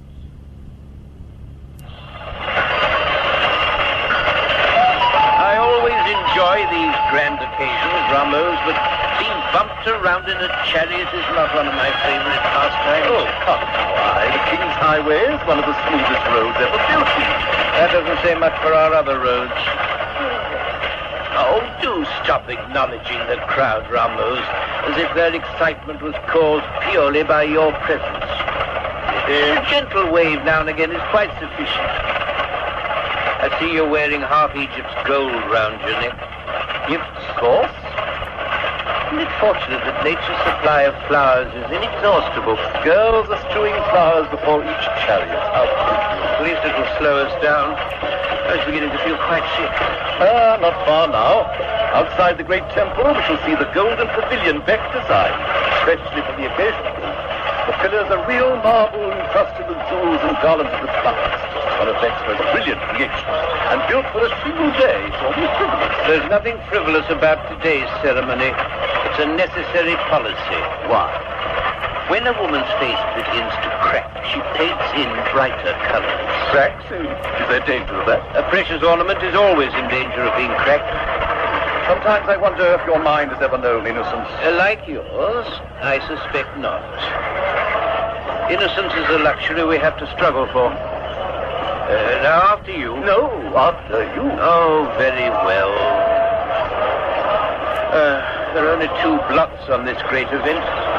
Queen Ty's absence, which has deeply distressed the Pharaoh, and the other, the thought of Horemheb's speech, which deeply distresses me. Ah, Beck, today you have excelled yourself. Thank you, sir. The sun's disk in solid gold. The Pharaoh wants the symbol to be impressed on everyone's mind. It should certainly impress. Good morning, Ptahmose. He's not at his most talkative this morning. Ceremonies always bring out the sourer side of his character. Will Nefertiti be able to attend? The child is not due for some days. Ptahmose dreams of the Queen. Everywhere he looks, he sees her reflection. Everything his sculptures reveals her unmistakable features. I suspect Ptahmose is in love with Queen Nefertiti. Beck, the Pharaoh would not like such talk. Oh, he knows. And he loves Ptahmose for it. Let us hope she gives Egypt a son. That would solve some of our difficulties. And here the difficulties come. Both of them in one chariot. How different they are. The soldier and the priest. And already treated with respect. One should always show respect towards the future. But to which one of them does the future belong? Perhaps to both. Perhaps to neither. Good morning, my Lord Smenkhare. Good morning, Good morning, Ramose. What a cloudless one it is, my dear Prince. Aten's light is brighter than ever. Ah, Prince Tutankhamen, how impressive you look in your gold armor. Another present from our good commander. Yes. How generous he's been lately. And tactful. The sun's disk engraved on it makes you a soldier of art, a soldier of peace. A soldier's a soldier. How true. Horemheb's to lead a chariot charge. Yes, and make a speech. The charge is to show our foreign visitors what Egyptian soldiers can do if they have to. You think of nothing but war, Tutankhamen. It is to entertain our guests. It has no military aims at all. It's a warning to them. That has a military aim. The Pharaoh! Nefertiti more beautiful than There, I told you she would be here, Ptahmose. When I'm Pharaoh, I shall be carried like that. More tact, my young soldier, more tact. Make way for Akhnaten, Pharaoh of Egypt, and Queen Nefertiti. Hello. The hero has made himself conspicuous by his absence. Welcome, my dear friends. May Aten's goodness shine upon you all. Smenkhare, you grow taller every time I see you. You must come and sit with us. And look, Nefertiti, Aten has a guardian. Our city has nothing to fear while we have Tutankhamen to protect. Beg, my dear fellow, the city is itself a tribute. Flags, flowers, gold cloth. Thutmose, that picture of us all worshipping the Aten is a must. I shall sit on one of the golden chairs. You, my little flower, will sit exactly where you were told. Sit with your sisters on those stools. I want to be with you and the grown-ups. Someone must look after your sisters. I want to be near Smenkhare. So do I. So do we all. Perhaps I had better help Meritaten with her charge. Oh, thank you, Smenkhare. That might help towards everyone's enjoyment. I shall stand here. It's easier to see if you're standing. Nefertiti, dearest, you must sit down. Here. More cushions for the Queen. At once, my lord. You spoil me, my lord. And you make me light-headed. I now know what poets mean when they become drunk with beauty. Oh, it's good to be alive on such a day, and to have eyes to see such beauty. Everywhere. The cushions, my lord. No, give them to me. I shall arrange them. Lean forward, my dearest. That's it. Akhnaten, Yes? I love you. I think the ceremony is about to begin. Health, wealth, and a long life from Syria! 100 horses, the best in the world. Our good commander will be pleased. These have been trained in a more peaceful ways. Oh, Nefertiti, how my mother would have enjoyed this. She'll come one day. No, she will never come. We will write to her and describe the day, my lord. We will tell her how the procession started with 100 Syrian horses.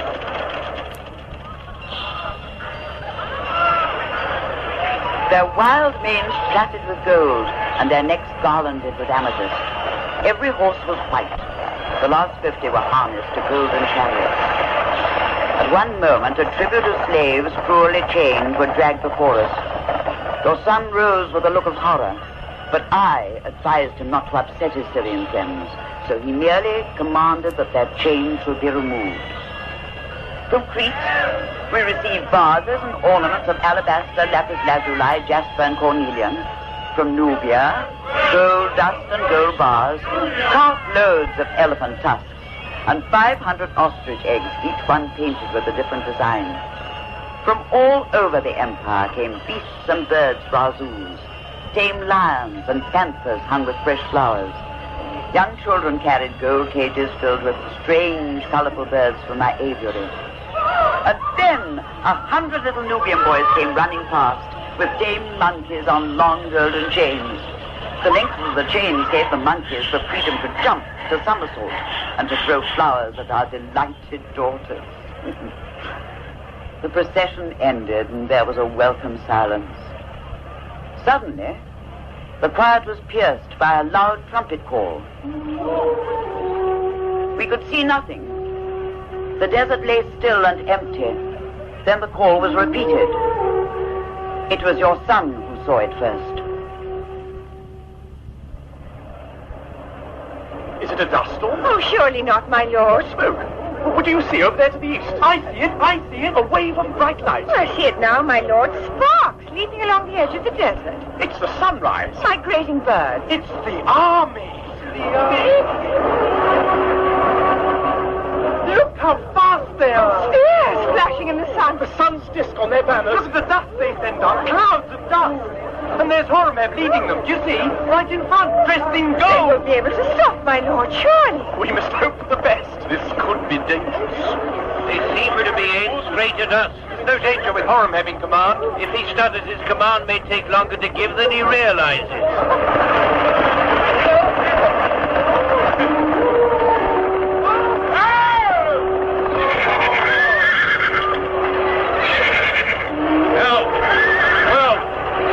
To Akhnaten, Pharaoh of Egypt. Oh, the moment I've been dreading. Your army salutes you. All this vast and noble assembly, we declare that Egypt is not asleep. And if any countries here today believe they can take advantage of our goodwill, they will have to reckon with an army prepared to fight to the last man. He's mad. My good and loyal commander, we acknowledge your salute. I am proud that Akhnaten has found such champions. My good friends, this is a day of friendship and love, and above all, of peace. Peace gives us the freedom in which to understand each other and to love each other. Now, let the feasting begin. My lord, look over there above the temple flag. Birds. Storks. There must be hundreds of them. How gracefully they fly. Storks are the symbol of childbirth, my lady. A good omen, do you think, Smenkhare? I am certain of it, my lord. I am certain of it too. Birds in flight. migration. Things pass, Nefertiti. Nothing lasts forever. Storks fly away, and however one may try to prevent it, at the end of each day, the sun must set. It's your turn, my lord. Hmm? The game, my lord. It's your turn. Oh. You're dreaming again. You always begin to dream when I'm winning. I'm sorry. That's a dog. Which? You've just tried to move one of my dogs, proving yourself the greatest of royal cheats. I withdraw it. So I should think.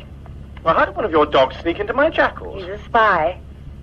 Now your spy has been detected. Oh, poor spy. I cannot save him. Well, that's a risk all spies take. What's the matter, my lord? The leader hesitates. Is it your head? It's the heat.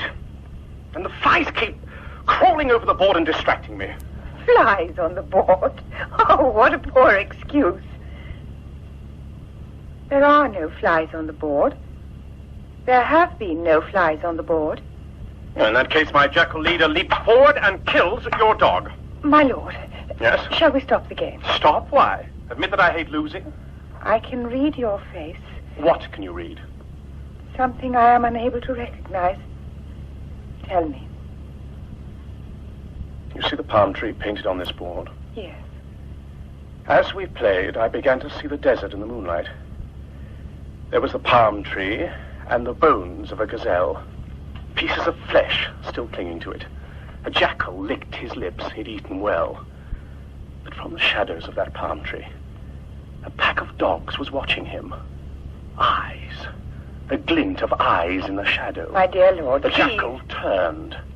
The eyes didn't move. Akhnaten. I have seen those eyes in men's faces.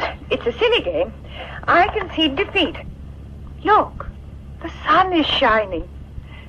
Let's go for a walk. But you mustn't. Oh, I'm bored with lying here hour after hour on a couch, listening to old women intoning magic words, waving straw figures I over have forbidden such things. Oh, they mean no harm. It gives them pleasure, but it's all such nonsense.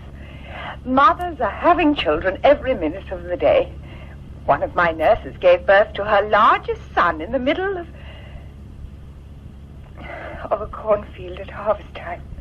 I do not think it would be suitable for the Queen of Egypt to do the same.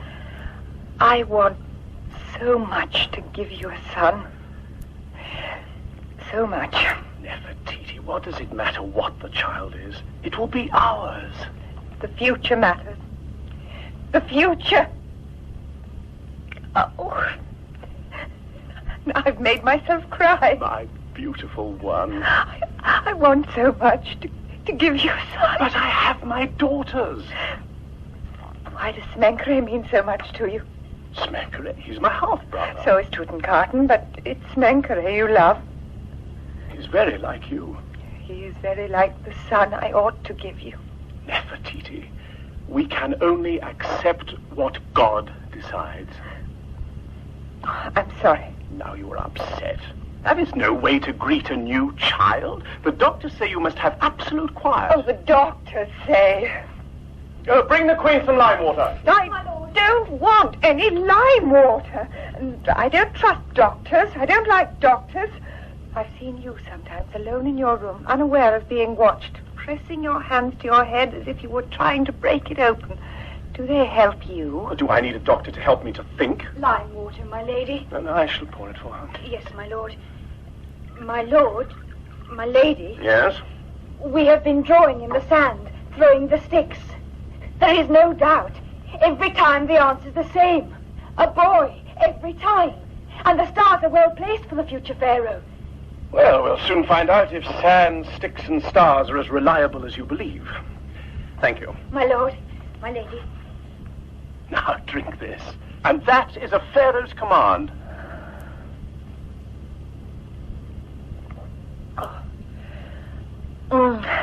That's good. I feel a little cooler now. Yes, my imagination too. Stroke my head.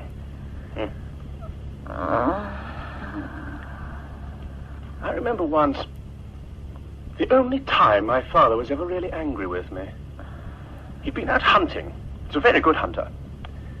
Well, this particular day, he brought back a long string of quail, and he had the dead birds held out on a long chain for the whole court to see. Where everyone was on their knees, heads buried in their hands, pretending to be awed. My mother was praising him. It was all very formal. Pharaoh had proved his strength yet again.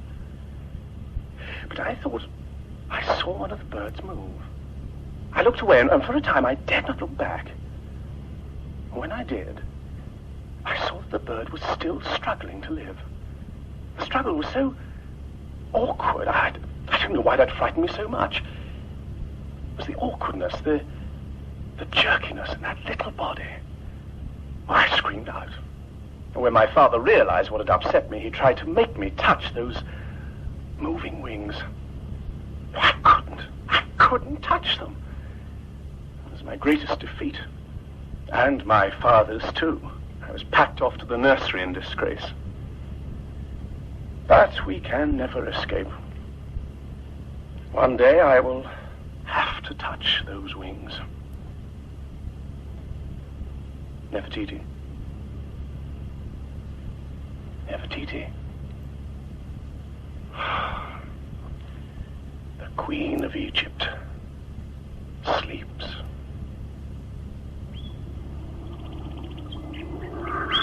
He's burying his head in the sand. Who is? The ostrich. I don't think it appreciates your company, Ramose. Silly creature. It resents the ostrich plumes on the end of your staff. It is a shade tactless of you to wave them at him. It happens to be my staff of office. Do you think it realizes that? We hunt them, not for food, merely for sport. And to use their tails to fan ourselves with. I've never killed an ostrich in my life. I'm quite sure I wouldn't be able to. Only men. What? Men. For religious purposes, of course. My Theban days are past. And forgotten. Not forgotten. They will haunt me always. I hear they've begun human sacrifices again in Thebes. Secretly, of course. Beliefs die hard. In Thebes, it isn't safe to be found carrying a posy of flowers home to one's wife. Have you heard such rumors, Ramose? Why should I? I wondered if some of your old friends... I have no friends in Thebes. No? No, for reasons which must be obvious. All he can do is to bury his poor little head in the sand and pretend that death does not exist. Who? The ostrich. Did you think he meant the Pharaoh? No. But it's true. It applies to all of us. What does? Living in a dream. But are you not happy, I? Oh, yes, I am. Like a bee drugged with honey. Then why are you uneasy? Too much ease has always made me uneasy. Are we not all in danger of becoming like ostriches? Am I burying my head in the beautiful life of this city because I no longer wish to struggle? Is the Pharaoh... Oh, a cloud has crossed the sun. Good afternoon, Horemheb. Since that quaint speech of yours on the day of the tribute, you appear to have been avoiding the court. It's a fine thing for Egypt when one has to seek out her chief counsellor in an aviary. It's pleasant here, Commander. If a little noisy. We need not detain you, Beck. Oh, do stop behaving as if we belong to your battalion, Horemheb. I shall go and see Ptahmose and persecute him a little. It'll do his love good not to be taken too seriously. Must you always behave as if you're on the battlefield? At this particular moment, it's exactly where I wish I were. We need to mobilize. Oh, don't shatter a peaceful afternoon with war cries. You'll frighten the birds. I wish I were so easily amused. Why did Aziru refuse to attend the ceremony of the tribute? Eh? Because his father was unwell. Aziru's father was not ill. Aziru could not come because he and his precious father were on a state visit to the Hittite court. You have proof of this, of course. Yes, at least our spy network is still efficient. Why should the Amorites suddenly find friendship with the Hittites? Trade discussions? In secret. Will no one see the danger of such an alliance? Will no one see that with the troops I have left, I couldn't defend a mud hut, let alone Egypt? In Thebes, there are voices shouting for war. But that is why the Pharaoh left Thebes. Amun's power is growing. You may soon find you've chosen the wrong side. Then Aziru shall be watched. Send more spies. We will try diplomacy first. My lords, My lords! The royal birth. The moment I've been dreading. So much depends on the result. Will you return to the palace immediately, my lords? And the Queen has been delivered safely? Queen Nefertiti has, by the grace of Akhnaten, been delivered safely. Yes? Of a daughter. I sometimes wonder if God knows what he's doing. I fear he knows only too well. And the Queen is well? The birth was not an easy one, my lords. The Queen suffered much pain. In the end, the child had to be helped. The physicians say there will be no more children. You heard that, Counsellor? Yes, I heard. Poor Nefertiti. Poor Egypt.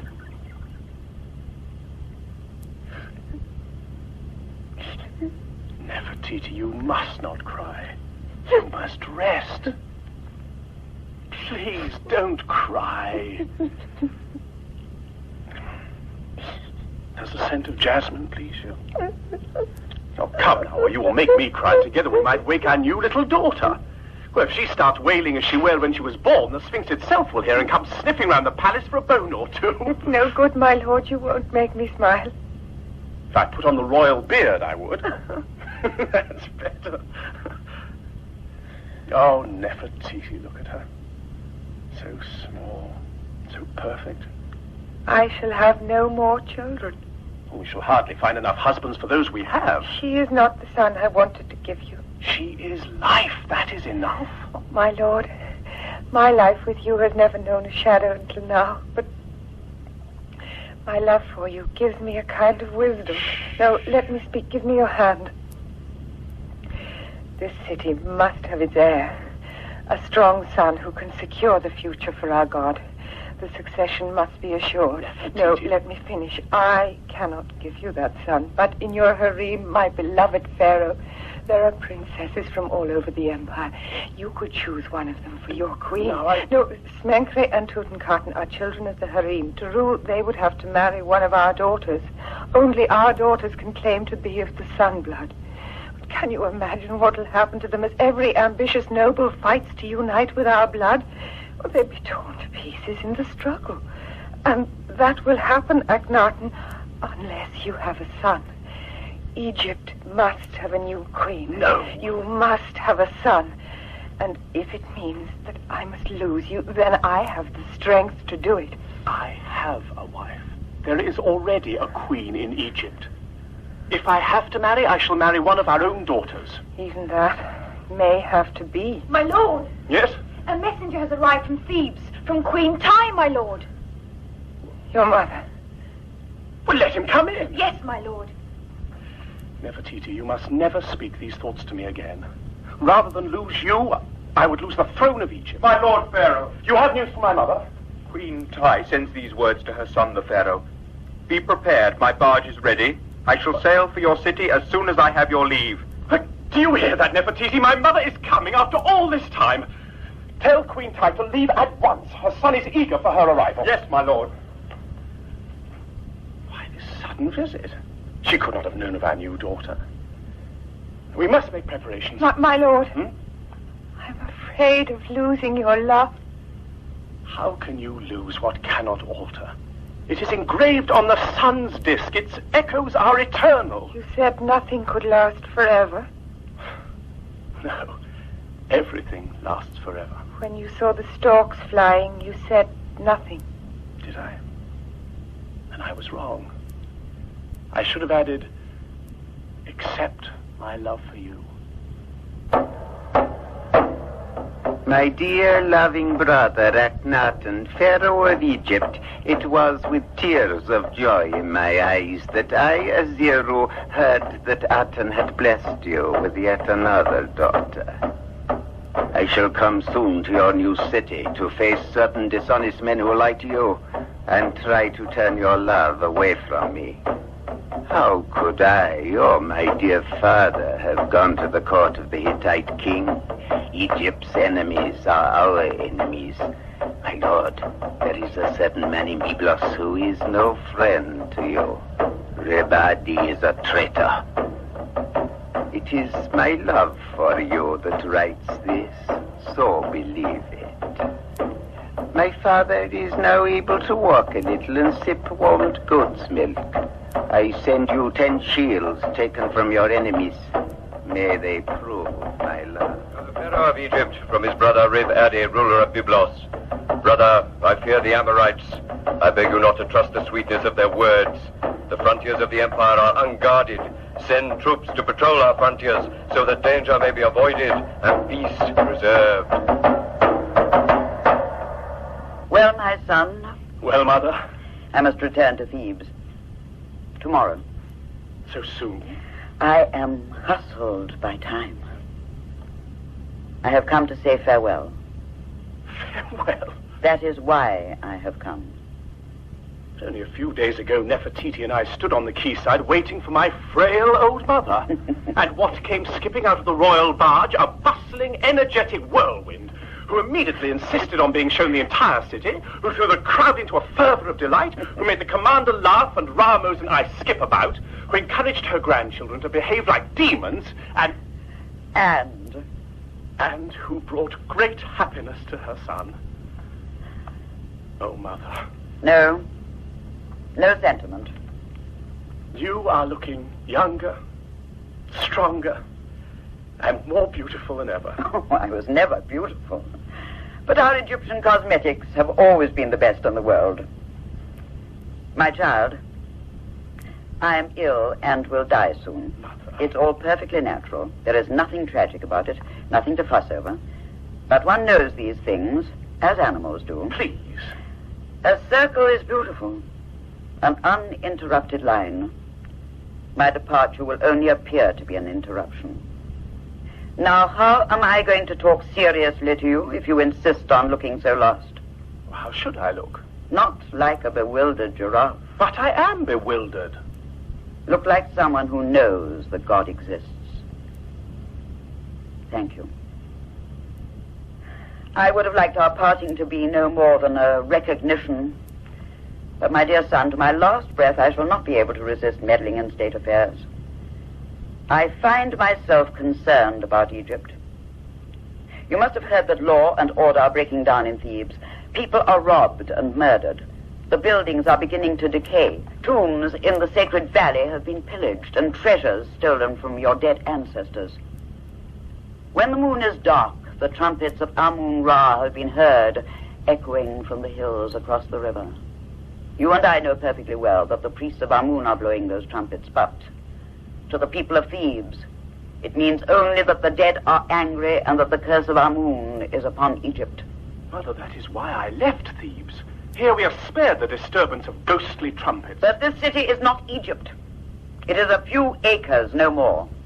You are not the pharaoh of a few acres. You are the pharaoh of a large country with a great many other countries under your protection.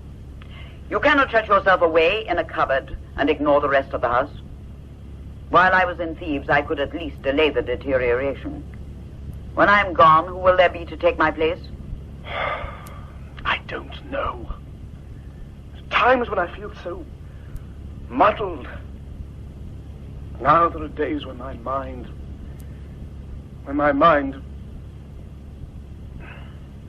Sorry, what was I saying? My son, I have not mentioned what you told me once. Your illness. I believe it is beginning. Bad dreams, depressions, fears that I cannot control. And already my eyesight plays tricks with me. Have you still not told Nefertiti? No. Surely she not only has the ability to understand, she has the right to. You will have to put the world around you in order before it is too late. What must I do? First, you must appoint an heir. That is imperative.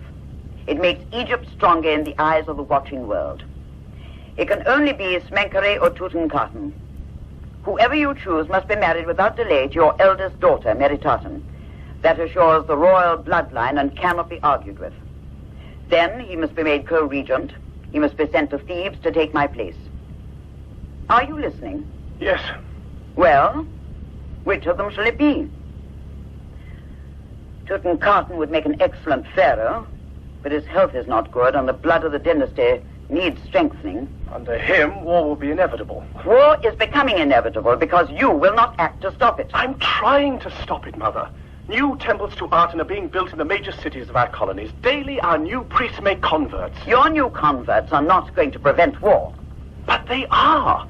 Do you not see that if in every country in the world there are people who believe totally in peace and nothing but peace, they will have that belief in common with similar people, among their potential enemies, and this could be the first step towards understanding. Oh, my poor child. For a country to win anything worthwhile by force, that country has to be united, completely united.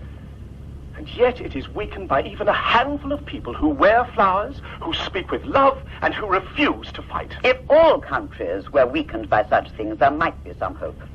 As it is Egypt, and Egypt only, that is being weakened. Are you prepared to allow Azuru to twist you round his fingers and play at cat's cradle with the Empire? Azuru is frightened. We shall meet and talk. Reason must and will prevail. I see you're still as obstinate as ever. It's not just obstinacy that keeps me chained to the cause of peace. I am chained by God's truth. Then you will have to make Smenkhare co-regent. Smenkhare does not wish to be Pharaoh. Does not wish. There are times when you exasperate me. What power have our wishes against the necessities we are forced to meet? Reality demands that we do what we do not enjoy doing. We may wish that we had not been of royal blood. But we are of royal blood, all of us. Egypt has been committed to our care, to my care, to your wife's care, to your care, and, if necessary, to Smenkhare's care. If Smenkhare has to be co-regent, then co-regent he must and shall be. You have made me so angry that you have probably added several more years to my life. Well? But how shall I bring myself to part with Smenkhare? He's like the other half of myself. Your wife should be that. Sometimes they are very alike. I heard your voices raised and feared a quarrel. Your wretched husband tried to anger me into being young again. It's over now. Have we disturbed the feast? No. Now tell them we're coming. I shall do my best to pacify them. I had hoped to say what I had to say and return to Thebes untroubled. Oh, had I 5 more years. Don't. No. There is a level on which all the exasperations of the world cannot disturb the love there is between us. Let us say farewell on that level. We know who we are. You have vowed not to leave your city. I shall respect that vow. However much I am tempted, I shall not send for you. You are a creature of light, and death should not concern you. Goodbye, my son.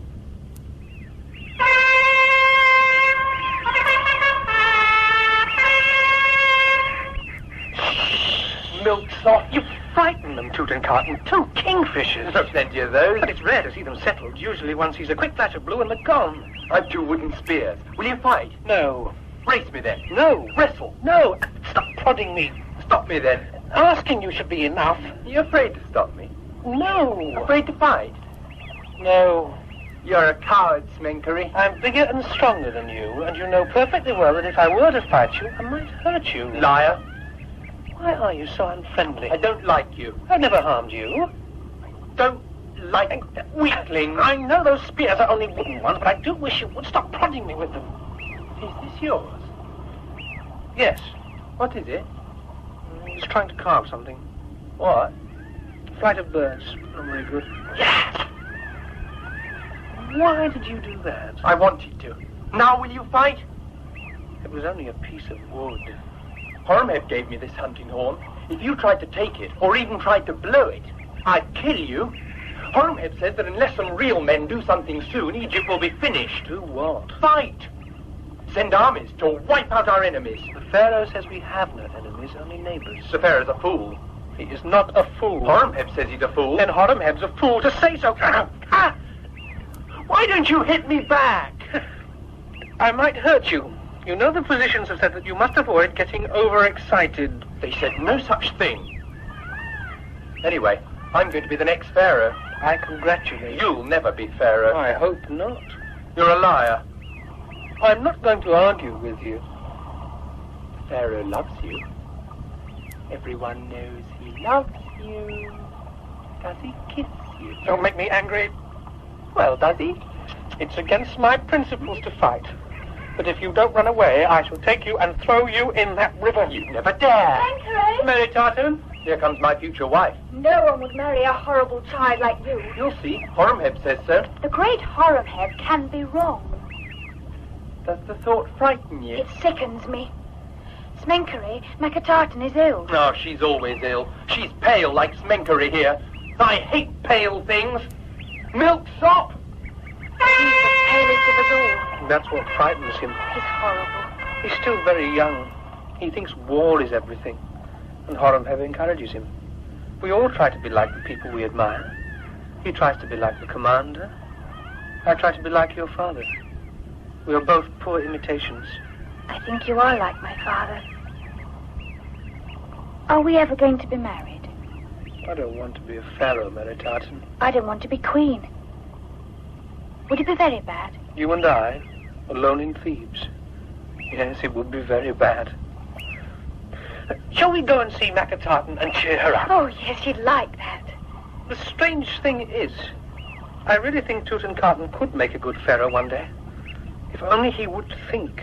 You would make a good pharaoh. No, I want to stay here with your father. What about me? We shall all stay together, in peace. To the Pharaoh of Egypt, from Rib-Adi, the ruler of Byblos. My lord, an army under the command of Aziru has joined forces with the Hittites and is moving south. There is no doubt they intend to take the fertile lands near Damascus. Send immediate reinforcements. My dear good lord and master, I, Aziru, long to look upon your face again. Always I place my lord's interests before my own. Even now I am marching towards your enemies, the Hittites. When I have turned back your enemies, I shall come to you and kiss the dust at your feet. My lord, Aziru is a dog, a cur that bites the hand of Egypt. Unless you send troops, he will take from you everything you possess. Galilee is already in his hands. But my dear lord, Rib-Adi is a traitor. Why should Aziru lie to a master whom he loves? My lord, Aziru is a liar. If you listen to him and do nothing, Egypt is finished. My lord, Rib-Adi is a traitor. He wants all that is yours for himself. Replace him. Aziru is a dog. Send troops. Rib-Adi is a traitor. Replace him. No! My lord. My lord Pharaoh. Oh, Ramose. You dreamed badly, my lord. Yes. You sent for me? Yes. Yes, I sent for you. It's strange to find you, my lord, lying in the dark with the shutters closed. Sometimes the sun hurts my eyes. Today is not a good day. Tell me, why do I feel so trapped? Trapped, my lord? I sometimes dream that I am closed in a dark room. The room shrinks and shrinks until it is the size of a coffin. I cry out, I am alive, but the coffin is closed. No one hears. I knock, I scratch, I plead. No one hears. The trap is closing, Ramose. War, birth, death, and time. 4 walls between which I suffocate. The threat of war grows closer, and the grains of time whirl away before they can be counted. God has chosen Egypt in which to reveal his divine nature. Can we compromise with that? No! Peace at all cost, Ramose. God can mean no less. Oh, why should men be so hard to convince? Oh, Ramose. My lord. You are a friend who was once an enemy and therefore doubly a friend. I know I can trust you. I need to trust you. How can I serve you, my lord? The only way we can stop the threat of war is to remove the causes of that threat. I want you to go to the new temples of Aten throughout the empire. I want you to breathe on the sparks that have been kindled until they are flames, fires. Let God's words burn with such a fierceness that an army of soldiers will be caught in the blaze and purified by it. With words of love, burn the bitterness, the greed, the hatred. Give God his chance.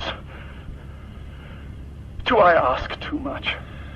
My lord, like you, I have bad dreams. I see the statues of Amun standing in blood. I see the dead, the victims I had sacrificed. How can you ask too much of me, my lord?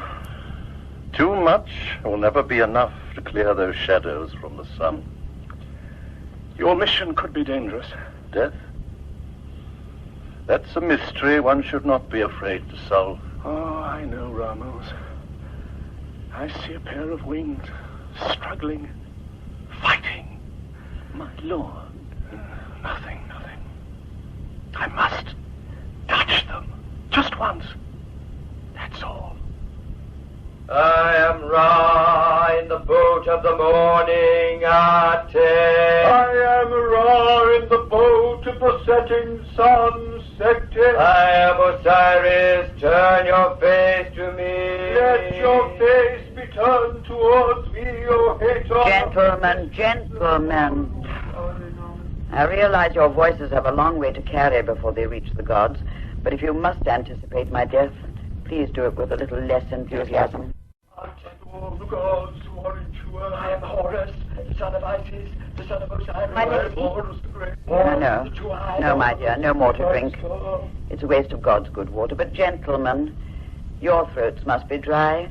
May I offer you some refreshment? But my lady. The prayers. I shall try not to slip away in your absence. Come, gentlemen. Oh, for one moment of simplicity. Cat, My lady? now come and sit by me.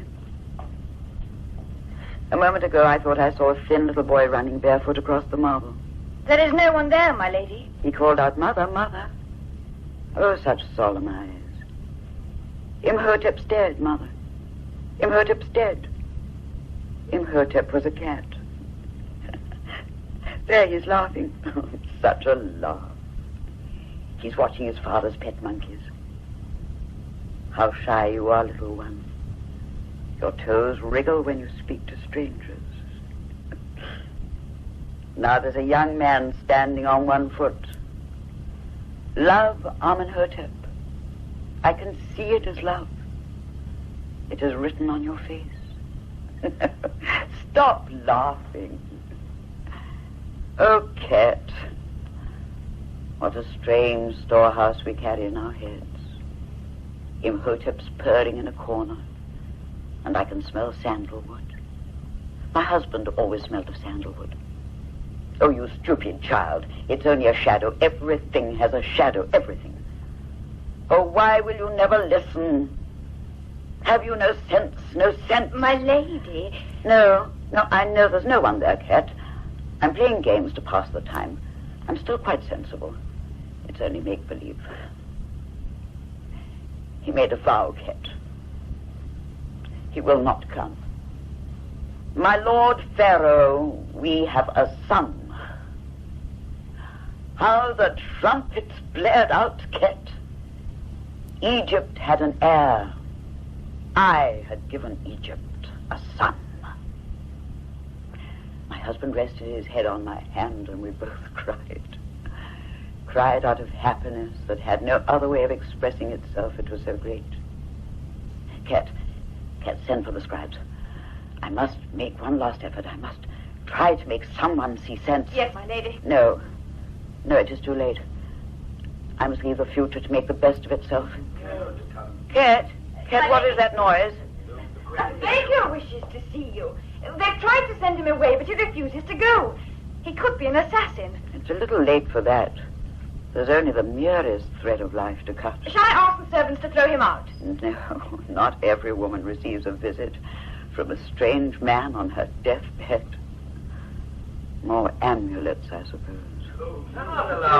One should regret nothing, and yet one regrets everything. My lady, the stranger. Why are you so wrapped up, sir? Is it cold outside? Well, leave us, Cat, quickly. Yes, my lady. Are you real? Yes, Mother. You do look like an assassin, my son. You can unwrap yourself now. You must be uncomfortable in this heat. I could not let anyone see me. Oh, I forgot. You are in danger. Mother. No. Now, do not look too closely at me. I'm wearing no disguise. I may look But do not be afraid. No. Recognize me by my voice. You should not have come. And you have broken your vow. Oh, my son. You have made me very happy. Mother, I have a barge waiting. My son, I have a barge waiting. I am going to take you back with me to the city of the horizon. What a pity. The horizon is such a long way away. And that we can never quite reach it. How warm your hands are. No. Your barge is not for me. Nor the boat of Amun-Ra in which the priests will place this worn-out body. I shall sail in a smaller boat. A little golden boat. Autumn gleams. Do you remember? Yes. Your father will be waiting for me at the lake's edge, just as he always used to. And with us will go a thin, uneasy boy. No one shall take that boy from me. I need him to show me the golden carp as they leap after flies. Do you remember? Yes. I need him to keep the evening mosquitoes away, to pick lotuses for me as they float past. I need him to look up into the golden sails and to tell me his dreams, one by one. Autumn gleams. Do you feel the boat rocking on the water? So gently rocking. Where are we sailing, my little giraffe? Into the sun, Mother. Into the very heart of the sun. Then I shall not be afraid. You have an unfair advantage, Commander. It's some months since I last drew a bow. I am flattered you accepted my invitation. Oh, I was curious. Of what I wanted to talk about? Direct hit. My turn. So, Queen Ty is dead. Are you trying to put me off my shot? No, I've proved myself the victor. Let us walk a little and watch the others. Just when my aim was showing a little sense. Well, Commander? On the day of the Pharaoh's coronation, I expressed my doubts. And have been expressing them ever since. Have I not been proved right? There is a smell of decay about the court. Have you not noticed it? The Pharaoh spends days in a darkened room. The Queen locks herself away with her sick daughter. Everyone talks in whispers. What does he do, Counsellor? Pray? Will prayers hold back the tide of barbarians sweeping across the empire? I agree he seems odd since his mother's death. Grief, no doubt. Well, if you will not join me, Counsellor, then I shall act alone. But act I must. Will you or will you not commit yourself? And where will my commitment take me, Commander? To where your shadow is cast over Egypt's throne. Your shadow, too. The hawk begins to wake. I see a young man clutched in the hawk's talons. Maybe. Is Tutankhaten your only trump for the future? You know that the Pharaoh has at least agreed to a co-regency, which means that Tutankhaten must marry Meritaten as soon as possible. You seem very certain that he will be the official heir. The Pharaoh will not be parted from Smenkhare, and the weakling has twice refused to be made co-regent and to go to Thebes. That weakling is to marry Meritaten. What? The Pharaoh has persuaded the boy to accept his future. It was settled this morning. And Tutankhaten? You've wasted a fortune on presents. So is Meritaten. She's sick. There are other daughters. Children. Tutankhaten's a child. Tutankhaten has never been a child. That precisely was what you recognized, Commander. I recognize only that Egypt has to be shaken awake, even if the shaking is violent and brutal. Akhnaten is still Pharaoh. He rules a sleeping land. But he rules. And if Egypt awakes? You're no longer afraid of treason, then. And you are not afraid to listen to it. Commander, I owe my life to the Amenhoteps, father, mother, and son. So? So, if it is ever necessary to take extreme action, I will never allow the Pharaoh to be hurt in any way whatsoever. If we agree on that, do we, together, place Egypt first? Together? I see no other way. Good. Let us return to our archery, Counsellor. Your aim may have improved.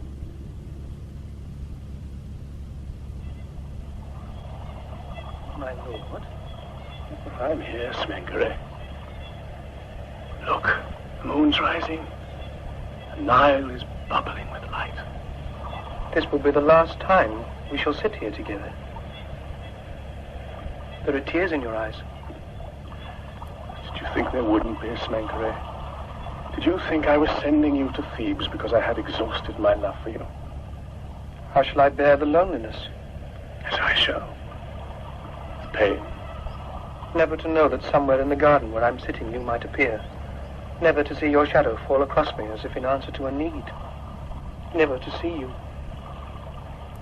I shall watch the Nile flow northward towards you and envy it. But to leave you now, when I know how you were troubled. Do you know, Smenkhare? No, not even you. Why may I not stay? I love you, my lord, as much as I love anyone. They buried my mother today. In Thebes. They hooked her brains out through her nostrils. They removed her heart, her brain, her liver, her intestines, and packed them in alabaster jars. They filled the empty body with spices, salted it, and soaked it in natron for 70 days. Now, wrapped in bandages, covered in gold and jewels, it lies in the grandeur of its tomb. The sarcophagus is closed. The wailing is over. The praying finished. And the seal is on the stone doors. But where is she, Smenkhare? Where is she? Do not think of these things, my lord. Osiris, green and white, dead, mutilated. I touched the bird. It was gold. Oh, death is an intrusion, Smenkhare. The promise of a kind eternity is not sufficient excuse for such an intrusion. My lord, you're shivering. Shh. What was that? A white owl, my lord. Look, over there, on the far side of the river. Our soul, child's cry.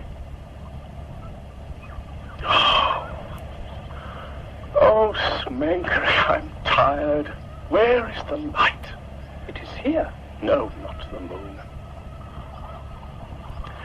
I dreamt I saw the city of God in the center of the sun. It stood on the horizon as the sun rose. I took that dream and tried to give it life. The city is still here, my lord. My mother's dead, my daughter's ill. In Syria, men are playing war games. The priests of our moon sulk in the shadows. And I'm trapped in my own dream like a snared rabbit. Like a bird, not quite dead. And there is no escape. Now, I must lose you. May I not stay? Smenkhare, you are my brother, my son, my much-loved friend. Who else can I trust in Thebes? If Egypt goes to war, Aten will be lost forever. I have too little time, but you will guide the future gently. White owl is hunting again. That is a human cry, my lord. What is it? The moon is turning black. And there is blood on the Nile.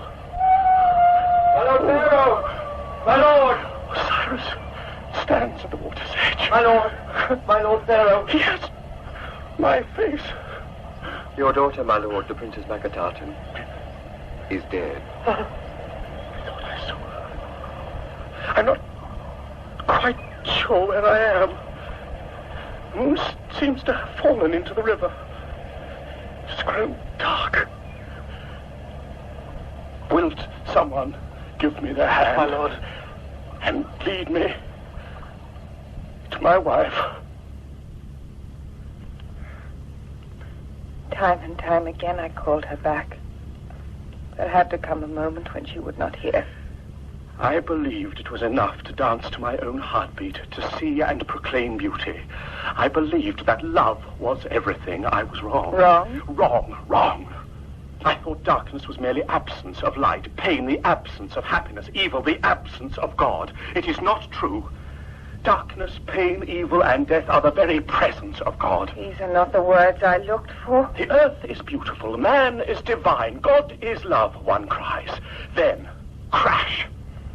Like a man's foot crushing a beetle, the dark beast pounces. I am the dark.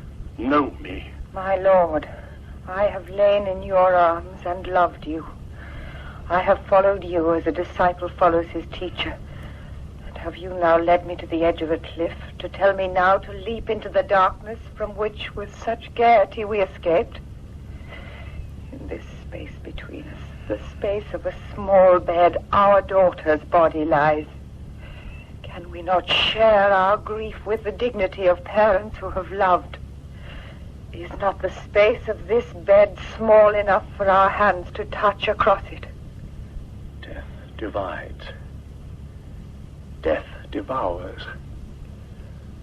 Death is real. It was his grief that spoke. If it were only that, Beck, but since we buried our daughter, he has locked himself away. More and more now, he hides away in his rooms with the shutters closed. And sometimes, when he looks at me, he does not even seem to know me. Oh, my lady, how can I be expected to bring life to a stone if life refuses to keep still? I am sorry, Ptahmose. And how can I work when I'm angry? Does my talk anger you? Oh, my lady, when I see you upset by your husband's behavior, I must speak the truth. That pale, obstinate donkey is lucky enough to be loved by this paragon amongst women. Forgive me, my lady, but as I chip my way into this piece of stone, I have to ask it questions.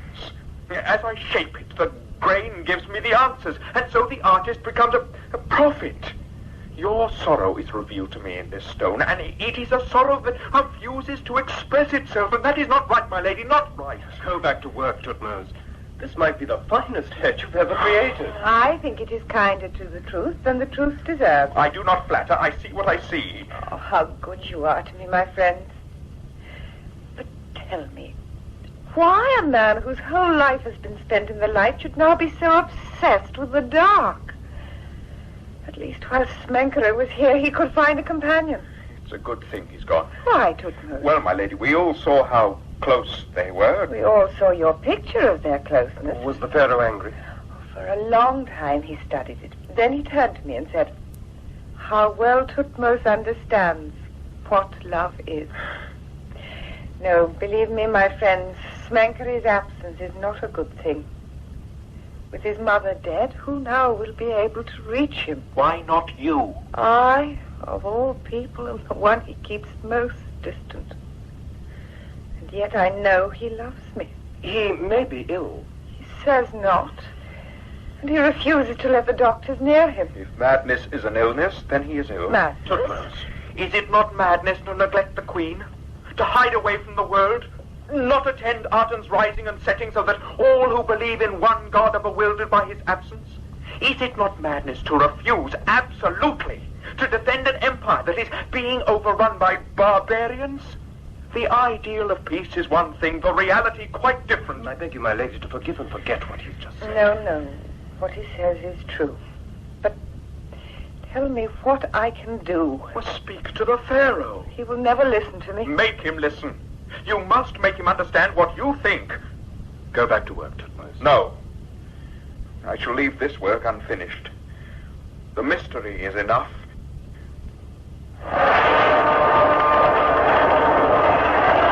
Pharaoh of Egypt from Meritaten, ruler of Byblos. Sidon has fallen to that dog Aziru. The enemy is all around us. We have no food, no water. Send your troops, my lord, before it is too late. My lord Akhnaten, I beg you not to listen to that traitor, Rebadi. Your enemies are in confusion. I am overjoyed to hear of Lord Smenkhare's marriage to your daughter, Meritaten. May their happiness indeed be great. No, I am your friend. My lord Pharaoh, the Amorites and Hittites have assembled a great fleet of ships to attack Tyre. Send troops! My lord Pharaoh, Tyre has fallen, Tunip has fallen. Send troops! My lord Pharaoh, Beirut has fallen. I am trapped like a bird in a cage. Byblos will soon be lost. Oh, why do you not send us troops?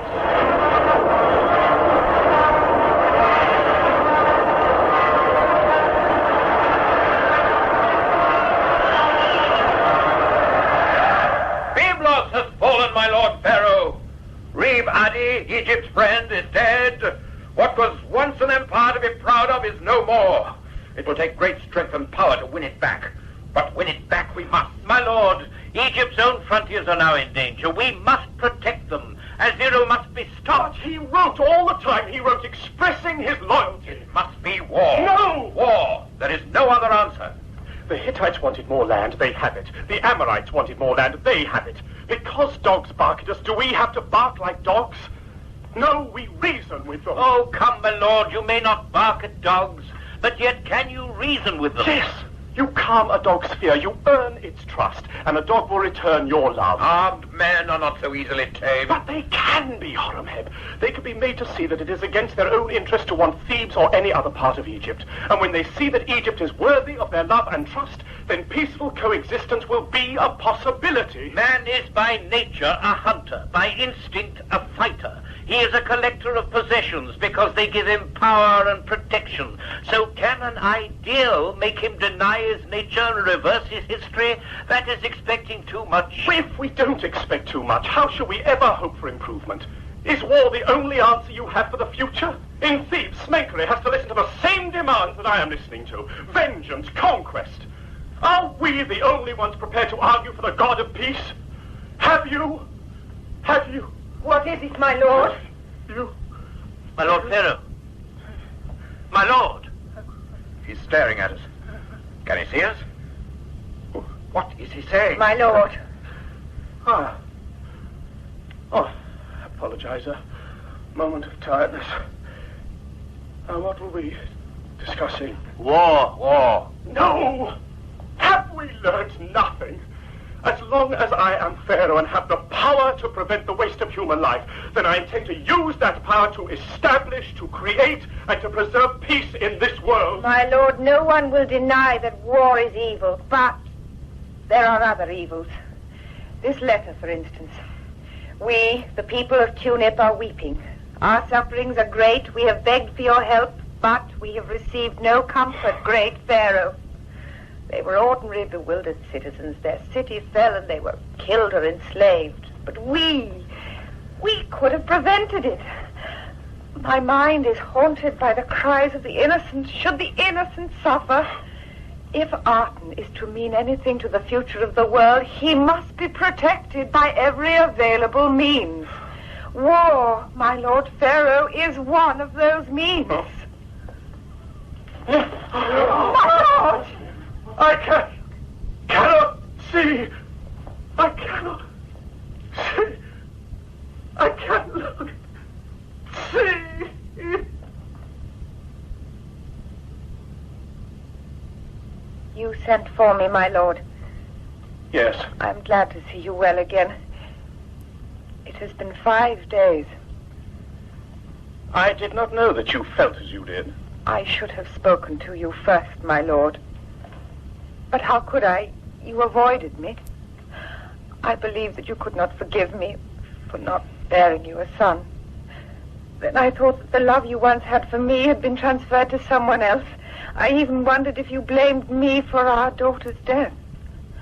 I have searched through our life together and have found no certain cause. Why do you not look at me? I am sorry if I have made you suffer. If you would only explain to me, my lord. A small untruth would be enough. I will not question it. What are we two doing, moving closer and closer to misunderstanding? Akhnaten. You believe in the necessity of war. Why? I believe one must defend one's ideals. Can ideals not be defended by reason? Not against the unreasonable. The foundations of our belief are threatened. Will you not defend them? Peace is one of those foundations. I am defending that. You sent Ramose to preach the words of our God. Did anyone listen? The old man stood in the middle of the temple talking of love while the Amorites laughed and threw stones. By now he is probably dead. Your mother warned me that one day you would refuse to listen to me as you refused to listen to her. I understand her feelings now. Or perhaps I only live in the abstract world of legend. Once upon a time there was a king who did not believe in war. His enemies attacked him and he refused to fight. His advisors pleaded with him and he refused to fight. His wife begged him and he refused to fight. Was he a dreamer who hid from reality? Or was he a realist who refused to believe in other men's bad dreams? Nefertiti, I want you to leave me. My lord. I want you to leave me. My lord, I will not. Until you can look into my eyes and say, Nefertiti, I no longer love you, I will not go. My lord! My lord! I gave orders we were not to be disturbed. News from thieves, my lord. Oh, am I always to be pestered by thieves? Lord Smenkhare, my lord. Well? Is dead, my lord. I do not understand what you're saying. Lord Smenkhare is dead. Do you understand him, Nefertiti? Is this news true? True, my lady. You said Lord Smenkhare is dead. Yes, my lord. Dead. How is it possible? How did he die? They say he ate fish. Fish? My lord, no one of royal blood is permitted to eat fish. They say Lord Smenkhare ate fish. That is nonsense. That is what the message says, my lady. If one little fish can kill a pharaoh, then we must see that the Nile is emptied of fish. The seas must be cleared. A beggar can eat a fish and come to no harm. A king is killed. Liars! Liars! It was not the fish. It was the poison inside that fish. Did they think they could deceive me with superstition? I have eaten fish and lived. Who poisoned Smenkhare? Who? Who? My lord. I will tell you who poisoned him. The priests of Amun. Amun, the monster god whose only knowledge is how to kill. Amun murdered Smenkhare. Kind, gentle Smenkhare, who never wished to become pharaoh, who never wished to go to Thebes, who gave me his complete trust. I loved him and I sent him to his death. But I am still the pharaoh. I still have the power of a pharaoh. The name of Amun shall be obliterated from every stone in every temple. His images shall be smashed. No, my From lord, now on, no other god but mine will be tolerated. No other god's name will be spoken. Go. Carry out my commands. Go. My lord, it would It not was be not wise. wise of them to kill my brother. My friend. Oh, my lord. Now, you have your chance. Take Tutankhamen, marry him to one of our daughters. Tell Horemheb and I and all who wish for war to go with him to Thebes. Let them begin the killing they are so anxious for. Once at Nefertiti, you suggested I should take a new wife. You were right. I will. I will. One of my own daughters. I will beget an heir that will bring the sanity to Egypt Smenkhare would have brought. My lord! It's too late. It's too late. Now, this place is not for you. It's falling. It's falling. Smenkhare! Leave. Leave now. I am still the pharaoh. I am still... Go. Go!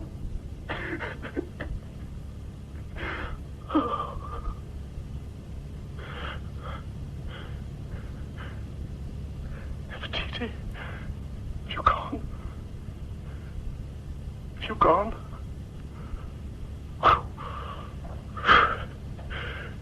It's cold. It's cold. Dark. Dark. Dark. The Pharaoh Tutankhamen from this day on wishes to be known as Tutankhamun, son of the god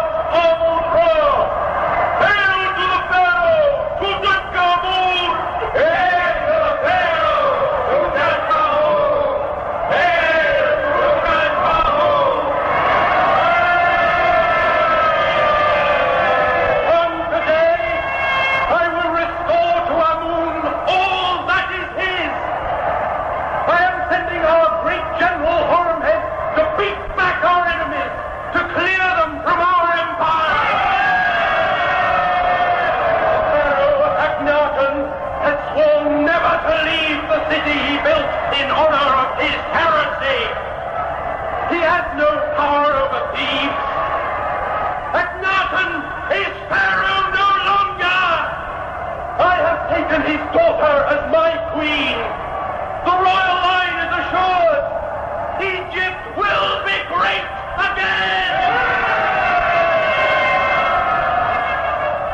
Congratulations, Commander. You have created him in your own image, and he has learned well. Thank you. Now that we have a new pharaoh, what will happen to the old? He is harmless. Many people believe him already dead. We will encourage such rumors. He has too many friends still to risk shedding his blood. And his ideas? They weaken Egypt. They must be stamped out. Commander. Yes, great pharaoh. I want to go with you to war. There will be many years for war, my Lord Tutankhamen. At the moment, you must be content for our general to win the battles in your name. It is time for you to rest. Rest? Am I always to be treated like a child? I'm not ill. Am I, Commander? Ill? What nonsense. But your counselor is right. You must rest. When we've achieved victory, great pharaoh, when Egypt is strong again, then you may do as you wish. Very well. But for 1 hour only. Well, counselor, do you see? Our shadows do fall across the throne. Uneasily equal. A trick of the light. The boy has inherited the ill health of the Amenhoteps. Can he live long? Can he live long enough? And what then? Do not take advantage of my absence, Egypt needs its army. Only if the army is victorious, Horemheb. As a good patriot, I wish you victory. As a good patriot, I accept your wish. But beware the hawk, counselor. Oh, I shall, Commander. I shall. The dream of Akhnaten's city is finished. Egypt has woken up. But he still lives. Lives? Do you call it that? Haunts, more like, counselor. He haunts his empty dream. My lord, Akhnaten, do you know me? Do you not recognize Ramose, your faithful servant? No? My lord. I know that voice. My lord, you know me. I dream I know you. Are you not dead, Ramose? Not quite yet, my lord. Why did you come back? Where else should I go, my lord? This city is my home. How strange that you should be so faithful. Why strange, my lord? Even Ptahmose is gone. Beck. And yet you come home here like a loyal pigeon. My lord, I became a priest of Amun-Ra because I believed in a god and I wanted to serve that god. It was not until you opened my heart that I understood the nature of the god I wished to serve.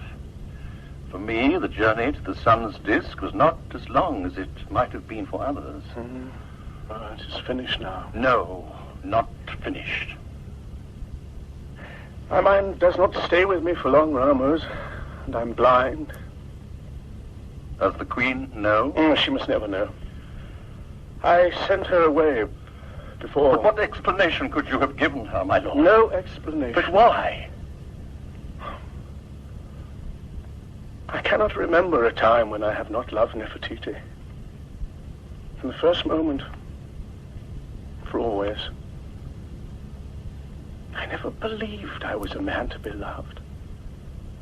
When I began to see that my love was answered, I stepped into a dream from which I was afraid to wake. How could she love me as I am now? I want to remain for her the prince in a nursery story. Oh, you were wrong. No, the hurt will heal. Is Egypt at war? Horemheb was defeated. Defeated? He will try again. He is gathering fresh troops.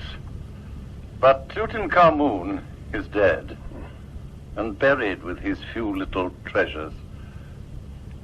It is a small tomb, they say. Poor child. was never strong, and so insistent on strength. Oh, who will take the throne now? No more heirs. I, Horemheb. Horemheb's defeat will give the throne to I for a time.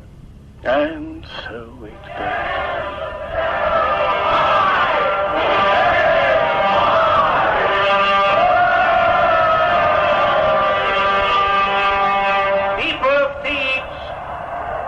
Today I have been crowned by Amun-Ra as King of the Nile. The commander of our forces has been defeated, but your Pharaoh is sending him new armies. We hope this time he will be successful. I have taken Tutankhamun's wife as my wife. The future is assured. May Egypt shine forever.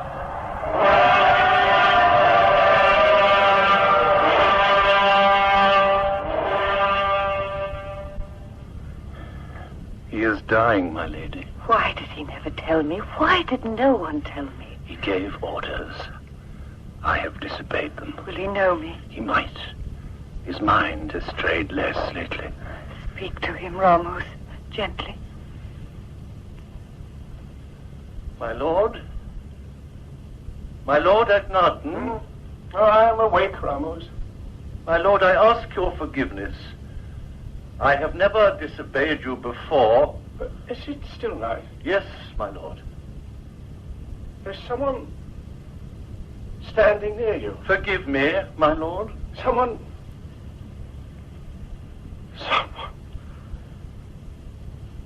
Nefertiti, you should not have come. You should not have come.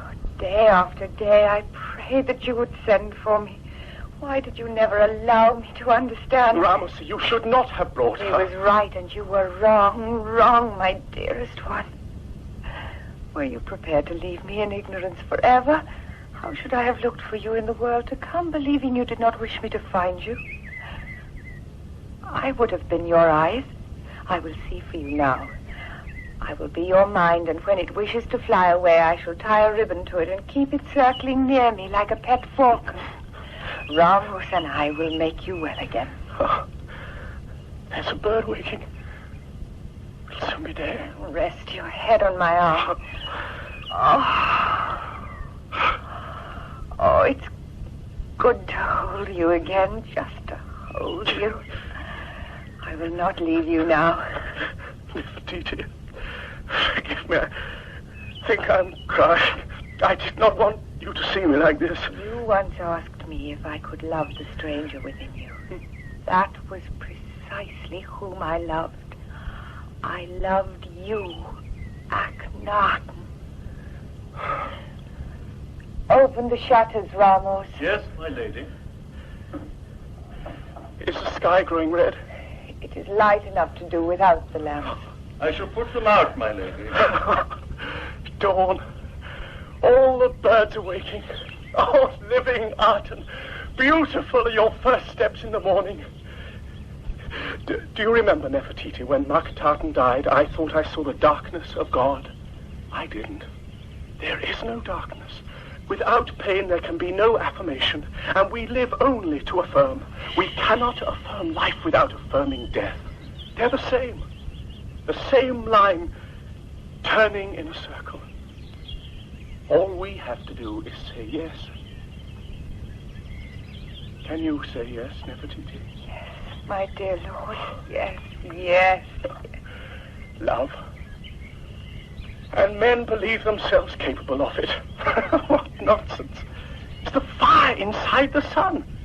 Is a man ever capable of that? But in love's reflection, I have loved you always, Nefertiti. Always. The sun is rising? Yes. Yes, I see it. On the horizon. Scarlet and gold. And there's our city, Nefertiti. In the center of the sun. The city of the horizon. Fire. Color. Light. A game. We leap in the sun. We swim in the sun. We play in the sun. There is only light. Nefertiti, I can see you. My lord. Yes, I can really see you. You and the sun's disk are one. God is real. Real. There is only God. Forever and ever and ever. Yes.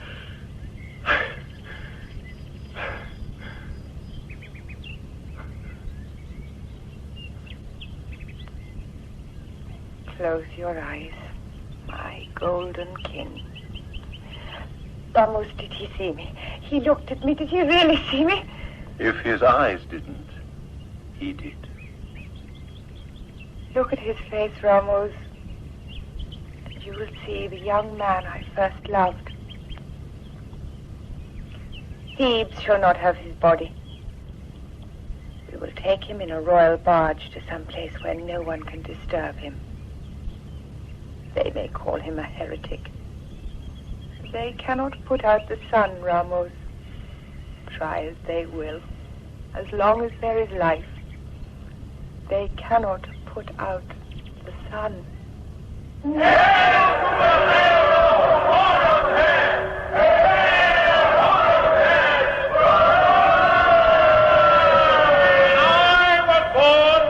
Amun, the king of the gods, took me on his lap and nursed me. Now he has given me victory and brought me victorious to Thebes to be your Pharaoh. Smenkhare is dead. Tutankhamen is dead.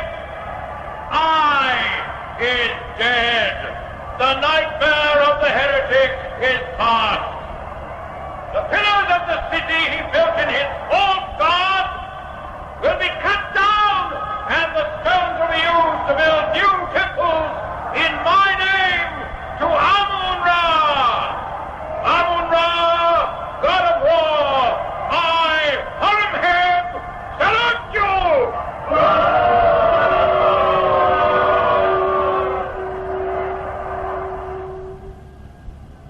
I shall breathe the sweet breath which comes forth from your mouth.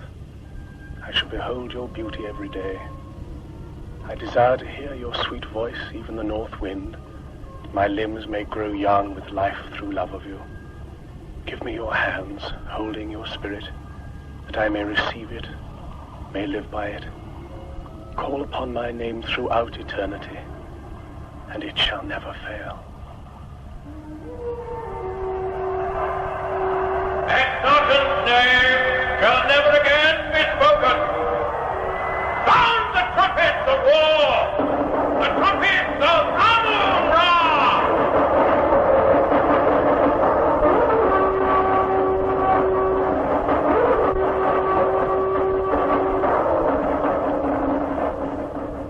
In The City of the Horizon, the second of two plays by David Spenser, Gary Bond played the part of Akhnaten, Pharaoh of Egypt, Mary Morris that of Queen Ty, and Kate Binchy, Nefertiti.